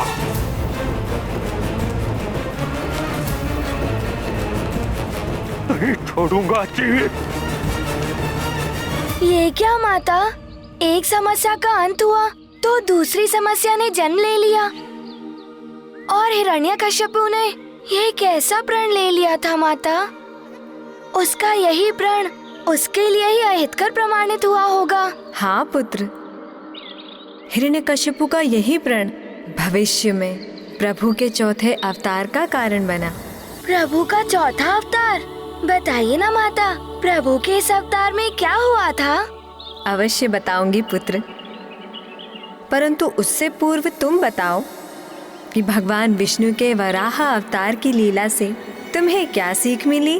माता, पीड़ित की पीड़ा हरना हमारा प्रथम दायित्व होता है। उसके पश्चात ही उसके स्रोत पर ध्यान देकर उसे दंडित करना चाहिए। हनुमान को सर्वाधिक ये महत्वपूर्ण सीख प्राप्त हुई। अति उत्तम पुत्र। प्रभु लीला के इस प्रसंग में शक्ति संपन्न जीवों के लिए भी एक महत्वपूर्ण सीख निहित है। हाँ माता, हनुमान को ये भी ज्ञात हुआ किसी बलशाली को अपने बल का प्रयोग रचनात्मक कार्यों में करना चाहिए। अकारण युद्ध करना, दूसरों को प्रताड़ित करना, ये तो सर्वथा अनुचित कार्य है। ऐसा करने पर बलशाली भी दंड का भागी बनता है। और ऐसे अत्याचारी जीवों को दंड कौन और कब देता है पुत्र? शक्ति और बल के अनंत सागर स्वयं प्रभु विष्णु जी। माता, जब कोई दुराचारी अपने दुष्कर्मों की समस्त सीमाएं लांघ जाता है तो प्रभु के धैर्य का बांध टूट जाता है और वो स्वयं आकर ऐसे व्यक्ति को दंड देते हैं, भले ही इसके लिए उन्हें मैले कीचड़ में वास करने वाले पशु का रूप ही क्यों न लेना पड़े। सत्य है पुत्र। यदि किसी की विपदा हरने के लिए मैले कीचड़ के भीतर भी जाना आवश्यक हो तो संकोच नहीं करना चाहिए पुत्र। और हाँ, समय रहते अपनी बुरी प्रवृत्तियों को समझकर उन पर अंकुश लगा लेना चाहिए, इसी में भलाई है। परंतु माता, ये ज्ञात होने के पश्चात भी कुछ लोग अपनी दुष्प्रवृत्ति का त्याग क्यों नहीं करते? पुत्र, उनका अहंकार ही उन्हें अपने विनाश की ओर ले जाने के लिए प्रेरित करता है। अहंकार व्यक्ति की बुद्धि को इतना अक्षम कर देता है कि खुले नेत्रों से प्रत्यक्ष उदाहरण देखने के पश्चात भी अहंकारी जीव कोई सीख ग्रहण नहीं कर पाता। जैसे माता? जैसे हिरण्यकश्यपु, उसके भ्राता के पापों का महाविनाशकारी परिणाम प्रत्यक्ष रूप में उसके समक्ष था, परंतु फिर भी वह पाप कर्म करने से पीछे नहीं हटा। माता, तो क्या हिरण्यकश्यपु को ज्ञात हो गया था कि उसके भ्राता हिरण्याक्ष का वध प्रभु श्री हरि ने ही किया था? हाँ पुत्र, गुरु शुक्राचार्य ने उन्हें बता दिया था कि हिरण्याक्ष के वध की घटना प्रभु श्री हरि की ही लीला है।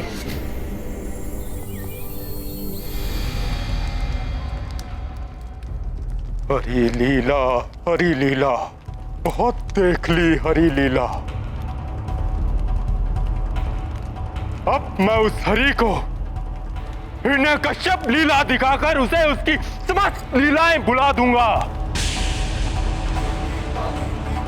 सर्वनाश कर दूंगा उसका मैं, इस संसार से नाम तक मिटा दूंगा उसका मैं। यथाशीघ्र जाकर उस हरि को पराजित करूंगा मैं। सावधान पुत्र, तुम्हारे अति बलशाली भ्राता का शीश तुम्हारे समक्ष पड़ा है, जिसे श्री हरि ने इतनी निर्ममता से उसके धड़ से अलग कर दिया है। फिर भी प्रभु श्री हरि की अपार दिव्य शक्ति का अनुमान नहीं लगा पा रहे हो तुम?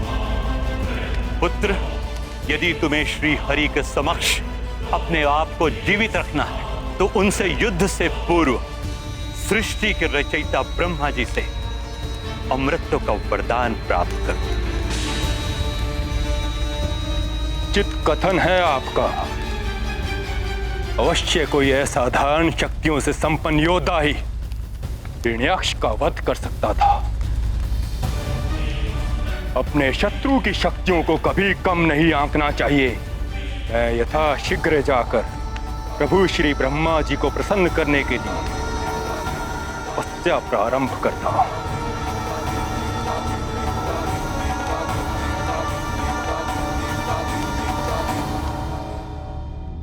नाथ, आप ये कैसा अनर्थ करने जा रहे हैं? मुझे ऐसी अवस्था में एकाकी छोड़कर आप तब के लिए कैसे प्रस्थान कर सकते हैं?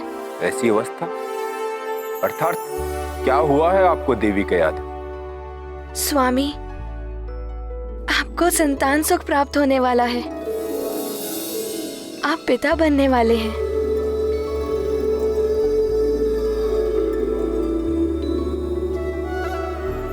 देवी, दुख के इस समय में इस सुखद शुभ संवाद से आपने मेरे हृदय को आनंदित कर दिया।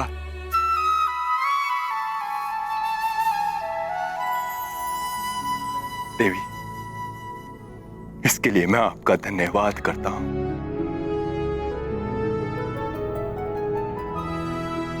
भ्राता के रूप में जिस शूरवीर योद्धा को हमने खोया,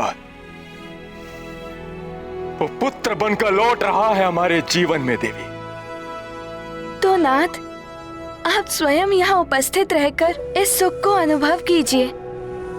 ये तप का विचार त्याग दीजिए। देवी, यदि मेरा तप पर जाना अति आवश्यक ना होता तो मैं कदापि ना जाता, किंतु उस श्री हरि से अपने भ्राता के वध का प्रतिशोध लेना है, तभी उसकी आत्मा को शांति मिलेगी। और उसके लिए प्रभु श्री ब्रह्मा जी से वरदान पाना अति आवश्यक है। ये प्रतिशोध की भावना आपको निष्ठुर बना रही है, अपने ही संतान के प्रति आपका वात्सल्य क्षीण कर रही है। देवी, मेरा पुत्र मेरे वंश का विस्तार करेगा, मेरा उत्तराधिकारी बनकर मेरे साम्राज्य, मेरे मान सम्मान, असुरों की प्रतिष्ठा में वृद्धि करेगा। वो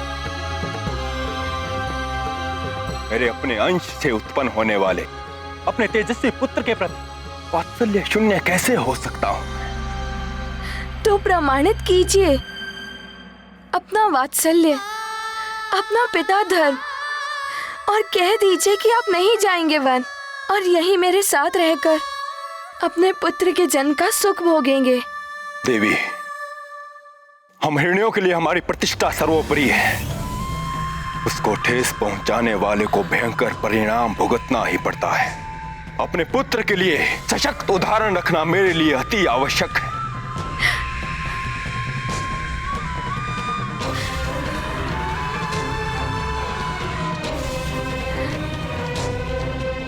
इसलिए मेरा मार्ग अवरुद्ध मत कीजिए देवी। मुझे विश्वास है अपने पुत्र के जन्म से पूर्व मैं प्रभु श्री ब्रह्मा जी से वरदान प्राप्त कर लौट आऊंगा, और अपने पुत्र के जन्म के उपरांत असुरों के चिर शत्रु श्री हरि का सर्वनाश कर उसके मस्तक का मुकुट उपहार के रूप में अपने पुत्र को क्रीड़ा के लिए दूंगा।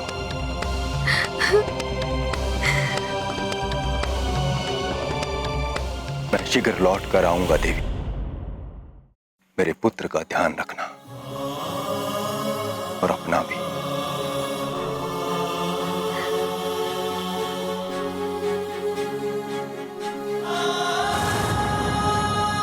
ये शत्रुता सदैव असुर कुल के लिए अहितकर परिणाम लेकर आई है, परंतु इन पुरुषों को समझाना कहाँ संभव है। माता, क्या हिरण्यकश्यपु प्रभु नारायण के पास जाकर उनसे युद्ध करने के लिए इतना कटिबद्ध था कि अपनी कुट युक्ति से जनित कुटिल योजना को भी क्रियावंती भी कर दिया था? हाँ पुत्र, परंतु दुर्भाग्यवश जब इंद्रदेव को यह ज्ञात हुआ कि हिरण्यकश्यपु कठोर तपस्या करने वाला है, तब उन्होंने भी एक अरुचिकर योजना रची। मुझे विश्वास है कि वो दुष्ट असुर स्वर्ग पर अपना आधिपत्य स्थापित करने के लिए ही तप करने जा रहा है। इन लालची असुरों की दृष्टि सदैव हमारे स्वर्ग पर ही होती है, परंतु यदि वो कपटी अपनी योजना गढ़ सकता है तो उसे विफल करने के लिए मैं देवराज इंद्र भी योजना बना सकता हूं। सुनिए सब, हिरण्यकश्यप की अनुपस्थिति का लाभ उठाकर उसके सभी शक्तिशाली राक्षसों का संहार करेंगे। उसकी पत्नी क्याधु को कारागार में बंदी बनाकर जन्म के साथ ही उसके पुत्र का अंत सुनिश्चित करेंगे। सेना विहीन और पुत्र मृत्यु के समाचार से शोकाकुल हिरण्यकश्यपु युद्ध करने में अशक्त हो जाए, और तब में सफल होकर लौटने का भी उसे कोई लाभ नहीं होगा। परंतु माता, ये तो अनुचित है। उस अजन्मे नवजात शिशु का क्या दोष था? फिर देवराज इंद्र ने ऐसी घृणित योजना क्यों बनाई? हाँ, यह सर्वथा अनुचित था पुत्र। परंतु शत्रु का भय श्रेष्ठ पुरुषों में भी ऐसे पतित विचारों को जन्म दे देता है और उन्हें अन्यायपूर्ण अनैतिक कृत्य करने पर बाध्य कर देता है। माता, क्या देवताओं ने अपनी योजना पर पूर्ण विचार नहीं किया? अपनी योजना अनुसार उन्होंने हिरण्यकश्यप के पुत्र का वध कर दिया। नहीं पुत्र, देवताओं के सौभाग्य से देव ऋषि नारद ने इंद्रदेव की इस योजना का विरोध किया। देवताओं द्वारा इतना भीषण पाप हो उन्हें स्वीकार नहीं था, इसीलिए इधर इंद्रदेव ने महारानी कयाधु का अपहरण किया और उधर देव ऋषि नारद ने इंद्रदेव को अपनी भूल का बोध करवाया। माता, फिर देवराज इंद्र ने क्या किया? इंद्रदेव को अपनी भूल का बोध हुआ तो वह उसके अनिष्टकारी परिणाम की मात्र कल्पना से ही इतने आतंकित हो गए कि वो कयाधु को देवर्षि नारद के पास ही छोड़ गए। फिर माता? फिर अपनी संतान के जीवन के प्रति चिंतित कयाधु को देवर्षि नारद ने अपने आश्रम में शरण दी, जहाँ सदैव श्री हरि का नाम ध्वनित होता था। उनके ही भजन गाए जाते थे, उन्हीं की अनुपम लीला का वर्णन होता था। सौभाग्य से उस वातावरण में व्याप्त भक्ति को वो शिशु अपनी माता के गर्भ में ही सीख रहा था। नारायण नारायण हरि दीन दयाला नारायण। नारायण नारायण हरि केशव कृपाला नारायण। नारायण नारायण हरि केशव कृपाला नारायण।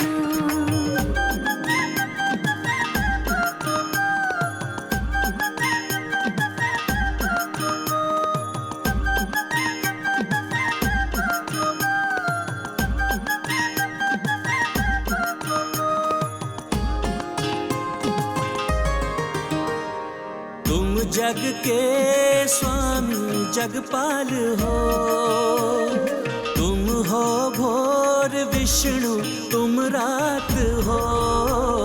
अंता भी तुम अनंता भी तुम, निर्बल सबल सबके नाथ हो। नारायणा नारायणा हरि माधव मृणाला नारायणा।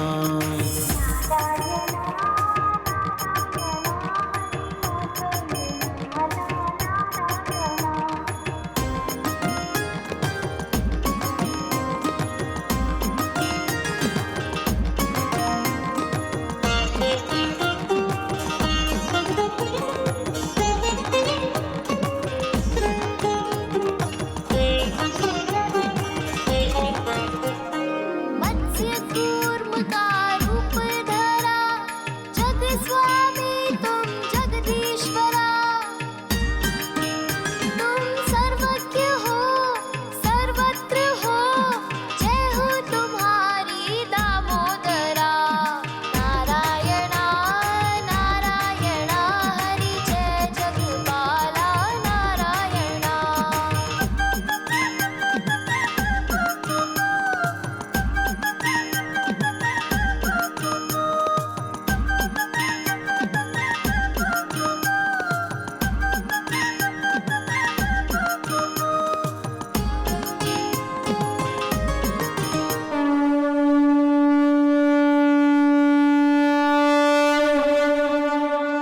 माता, ये कैसा विचित्र सा संयोग है। एक और पिता अपनी आसुरी वृत्ति के अनुरूप श्री हरि नारायण से अपनी चिर शत्रुता निभाने को आतुर था, और दूसरी ओर उसका पुत्र जन्म से पूर्व ही प्रभु नारायण का परम भक्त बन चुका था। ये भी प्रभु की ही लीला थी हनुमान। पिता पुत्र का यह विरोधाभास, उनका यह संघर्ष भविष्य में भगवान श्री नारायण का प्रभु के अवतार का कारण बना।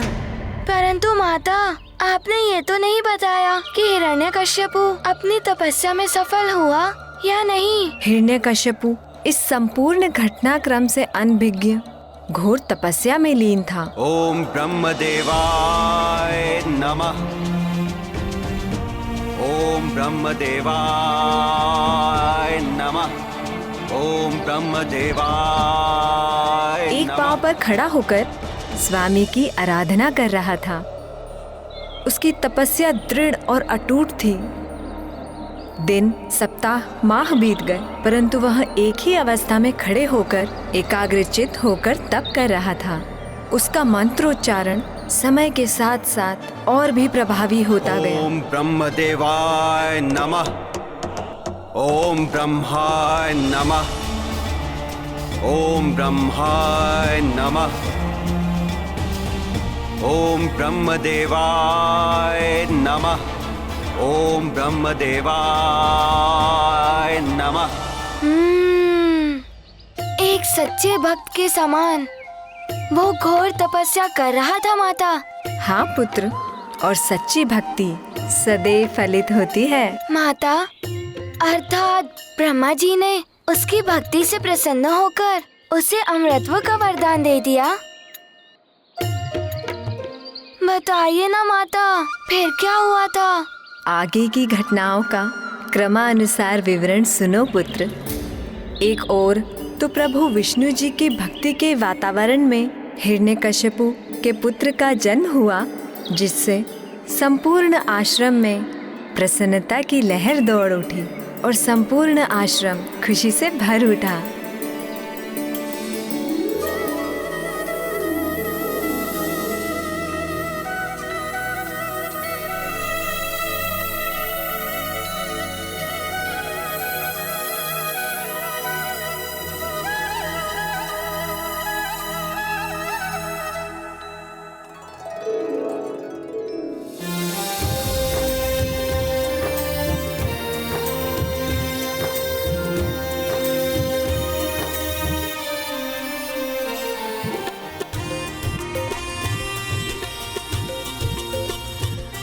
ओम नमो नारायण हरि।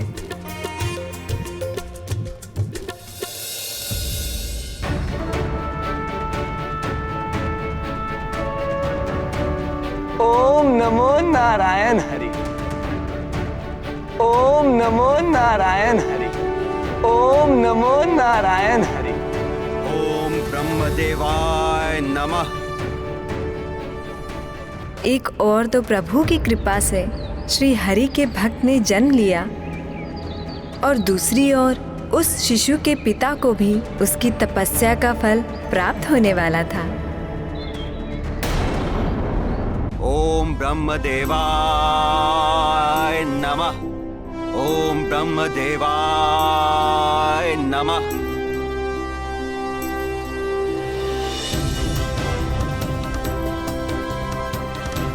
ओम ब्रह्मदेवाय नमः। ओम ब्रह्मदेवाय नमः। ओम ब्रह्मदेवाय नमः। ओम ब्रह्मदेवाय नमः। वस्त हिरण्यकश्यपु,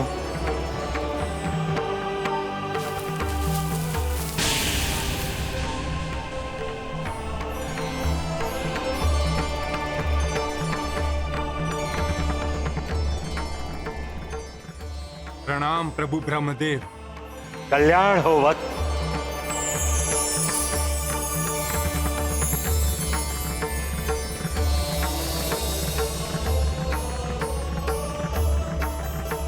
मैं तुम्हारी तपस्या से अत्यंत प्रसन्न हूं वत्स। कहो, क्या वरदान चाहिए तुम? प्रभु, ये भक्त आपके दर्शन मात्र से ही तृप्त हो गया, किंतु एक उद्देश्य की पूर्ति हेतु मुझे मर्त्य चाहिए। मुझे मर्त्य का वरदान प्रदान करने की कृपा करें प्रभु।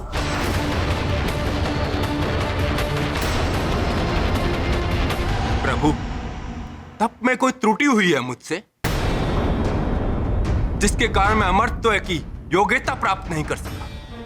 नहीं पुत्र, अमरत्व का वरदान देने का अधिकार मुझे भी नहीं है। जीवन मरण प्रकृति के नियम है और मैं भी उनका उल्लंघन नहीं कर सकता। यदि मैं अपनी इच्छा अनुसार वरदान प्राप्त नहीं कर सकता,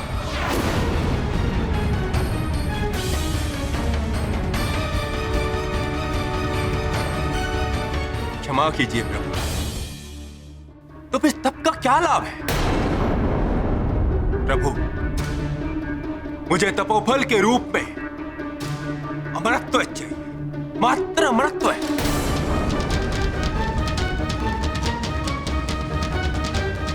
यदि आप मुझे अमरत्व का वरदान नहीं देंगे तो मैं पुनः घोर तप करूंगा, घोर तप। चाहे तप करते करते मेरे प्राण निकल जाएं प्रभु, किंतु तपोफल के रूप में मुझे अमरत्व चाहिए, मात्र अमरत्व। माता, तपोफल तो देना ही पड़ता है, किंतु ब्रह्मा जी ने उसे अमर होने का वरदान दिया था। फिर कैसे प्रभु नारायण विष्णु जी उनका संहार कर सकते थे? वो तो अजय। धीरज रखो हनुमान। प्रभु ब्रह्मा जी सृष्टि के रचयिता हैं। वे विधि के विधान के विरुद्ध कोई भी कार्य नहीं कर सकते, और विधि का विधान है जिसका जन्म हुआ है उसकी मृत्यु निश्चित है। और इसीलिए उन्होंने हिरण्यकश्यपु को अमरत्व का वरदान नहीं दिया पुत्र। तुम्हें और तप करने की आवश्यकता नहीं है पुत्र, तुम तपोफल के अधिकारी हो चुके। किंतु मैं तुम्हें अमरत्व का वरदान देकर सृष्टि का विधान नहीं बदल सकता। हाँ, यदि तुम चाहो तो अपनी मृत्यु को बाधित कर सकते हो।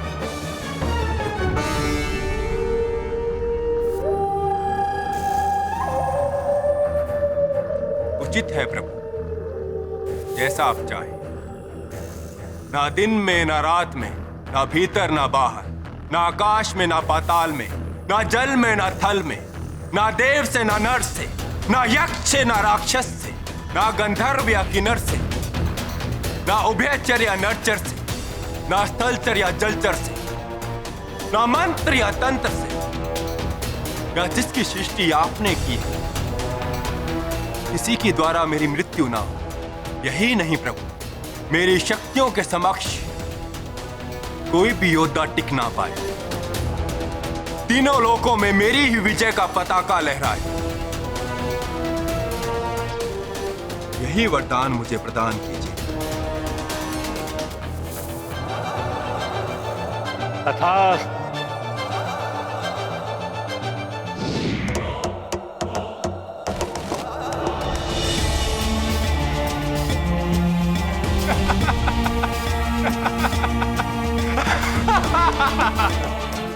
प्रभु, ऐसा प्रतीत होता है आप मेरी कविताओं में उलझ गए।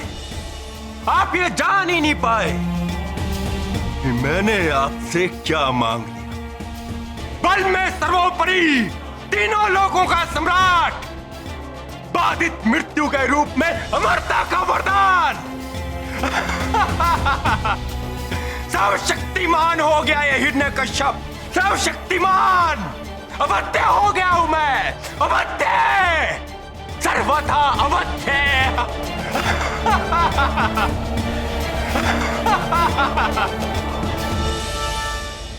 क्या हुआ पुत्र? किस असमंजस में डूबे हुए हो? दैत्यराज हिरण्यकश्यपु ने तो अपनी बातों में उलझाकर ब्रह्मा जी को ही छल लिया। पुत्र हनुमान, ये तो हिरण्यकश्यपु का सोचना था, किंतु सृष्टि के रचयिता और उनके निर्माता को भला कौन छल सकता है? हनुमान, प्रभु तो सर्वज्ञाता, सर्वव्यापी हैं। जो कुछ भी हो रहा है या भविष्य में होने वाला है, सब प्रभु की ही लीला है।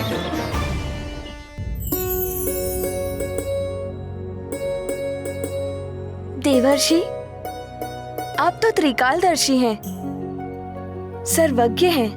कुछ मेरे पुत्र के भविष्य के बारे में भी बताइए ना। ये बड़ा होकर दैत्य सम्राट बनेगा ये।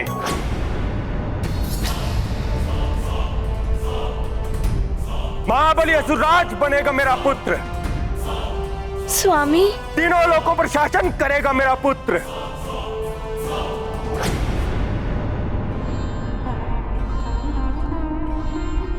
अच्छा हुआ स्वामी आप आ गए। हाँ देवी के यादू, मैं आ गया। अमरता का वरदान प्राप्त कर लौटा हूं मैं। अमरता का वरदान?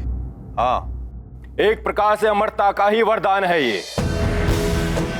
तीनों लोकों में कोई भी प्राणी जिसका जन्म हुआ हो, उससे अवध्यता का अर्थ ही है अमरता।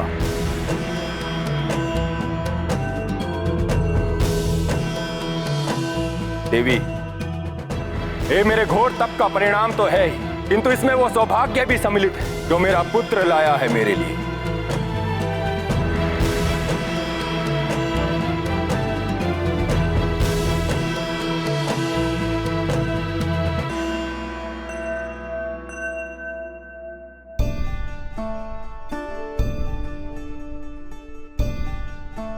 देखो प्रिय, मेरे पुत्र के दमकते हुए मुखड़े को तेजस्वी पिता का तेजस्वी पुत्र है। तेजस्वी तो है आपका पुत्र दैत्यराज हिरण्यकश्यप। दिगंत तक फैलेगी इसकी कीर्ति। सत्य है आपका कथन देवर्षि। जिस प्रकार आपने मेरी पत्नी की रक्षा की, मेरे पुत्र का समुचित लालन पालन किया, उसके लिए मैं जीवन भर आपका ऋणी रहूंगा। मैंने कुछ नहीं किया दैत्यराज, ये तो ईश्वर की इच्छा थी। नहीं देवर्षि, ये तो आपकी महानता है।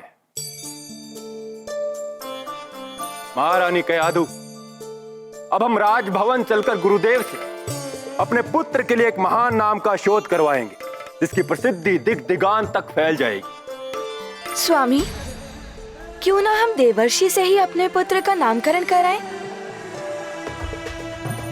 यदि ये मेरी रक्षा ना करते तो मुझे उस धूर्त इंद्र के कपट के बारे में सब ज्ञात। कपटी को अपनी करनी का फल भोगना पड़ेगा। देवर्षि, मेरे इस पुत्र का जन्म आपके संरक्षण में हुआ है। मैं महान दैत्यराज हिरण्यकश्यप अपने इस महान पुत्र के नामकरण का सौभाग्य आपको प्रदान करता हूं। दैत्यराज, आपके पुत्र के जन्म लेने से मात्र आपके और महारानी कयाधु के जीवन में ही उल्लास एवं आनंद नहीं आया, मेरा आश्रम भी एक अपूर्व आह्लाद से भर उठा था। और आह्लाद से भर उठा संपूर्ण दैत्यवंश। हाँ दैत्यराज, अतः आपके पुत्र के लिए सबसे उपयुक्त नाम होगा प्रहलाद। प्रहलाद, प्रहलाद, प्रहलाद, उत्तम, अति उत्तम। मेरा पुत्र, मेरा प्रहलाद, दिग दिगांत तक गूंजेगा ये नाम। प्रहलाद, प्रहलाद। प्रहलाद, प्रहलाद सबके हृदय को आह्लाद से भरने वाला नाम है ना माता? हाँ हनुमान, सदैव प्रसन्न रहने वाला और सबको प्रसन्नता प्रदान करने वाला बालक प्रहलाद। माता, पुत्र मोह के आनंद में पड़कर तो मनुष्य सब कुछ भूल जाता है। दैत्यराज हिरण्यकश्यपु भी अपनी शत्रुता आदि भूल ही गए होंगे। काला रंग हो या कलुषित हृदय, उनमें कितना भी उजला रंग मिल जाए या उजले विचार, उनकी कालिमा कभी भी समाप्त नहीं होती। अपने पुत्र का आनंददायी मुखड़ा क्रूर हृदय हिरण्यकश्यपु को अपनी शत्रुता भुला नहीं सका। वो अपनी पत्नी एवं पुत्र को महल में ही छोड़कर तीनों लोक पर विजय प्राप्त करने के लिए निकल पड़ा। और उसका सर्वप्रथम लक्ष्य था भगवान विष्णु जी का धाम।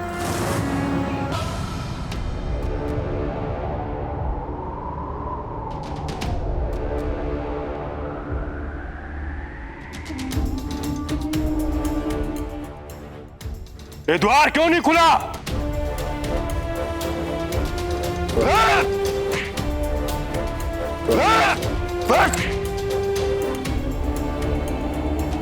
मुझ हिरण्यकश्यप के भय से द्वार बंद कर लिया छलिया विष्णु। आज समस्त ब्रह्मांड में तुम्हें मुझसे कोई नहीं बचा सकता। मेरे भ्राता हिरण्याक्ष के वधिक आज मैं तुम्हारा वध करूंगा। यदि साहस है तो मेरे समक्ष आ।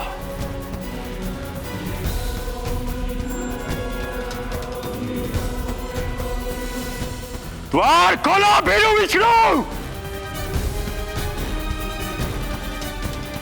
तुम क्या सोचते हो छलिया विष्णु? तुम्हारा ये द्वार तुम्हारी मुझसे रक्षा कर लेगा? मेरा एक ही वार इसे चूर चूर कर देगा।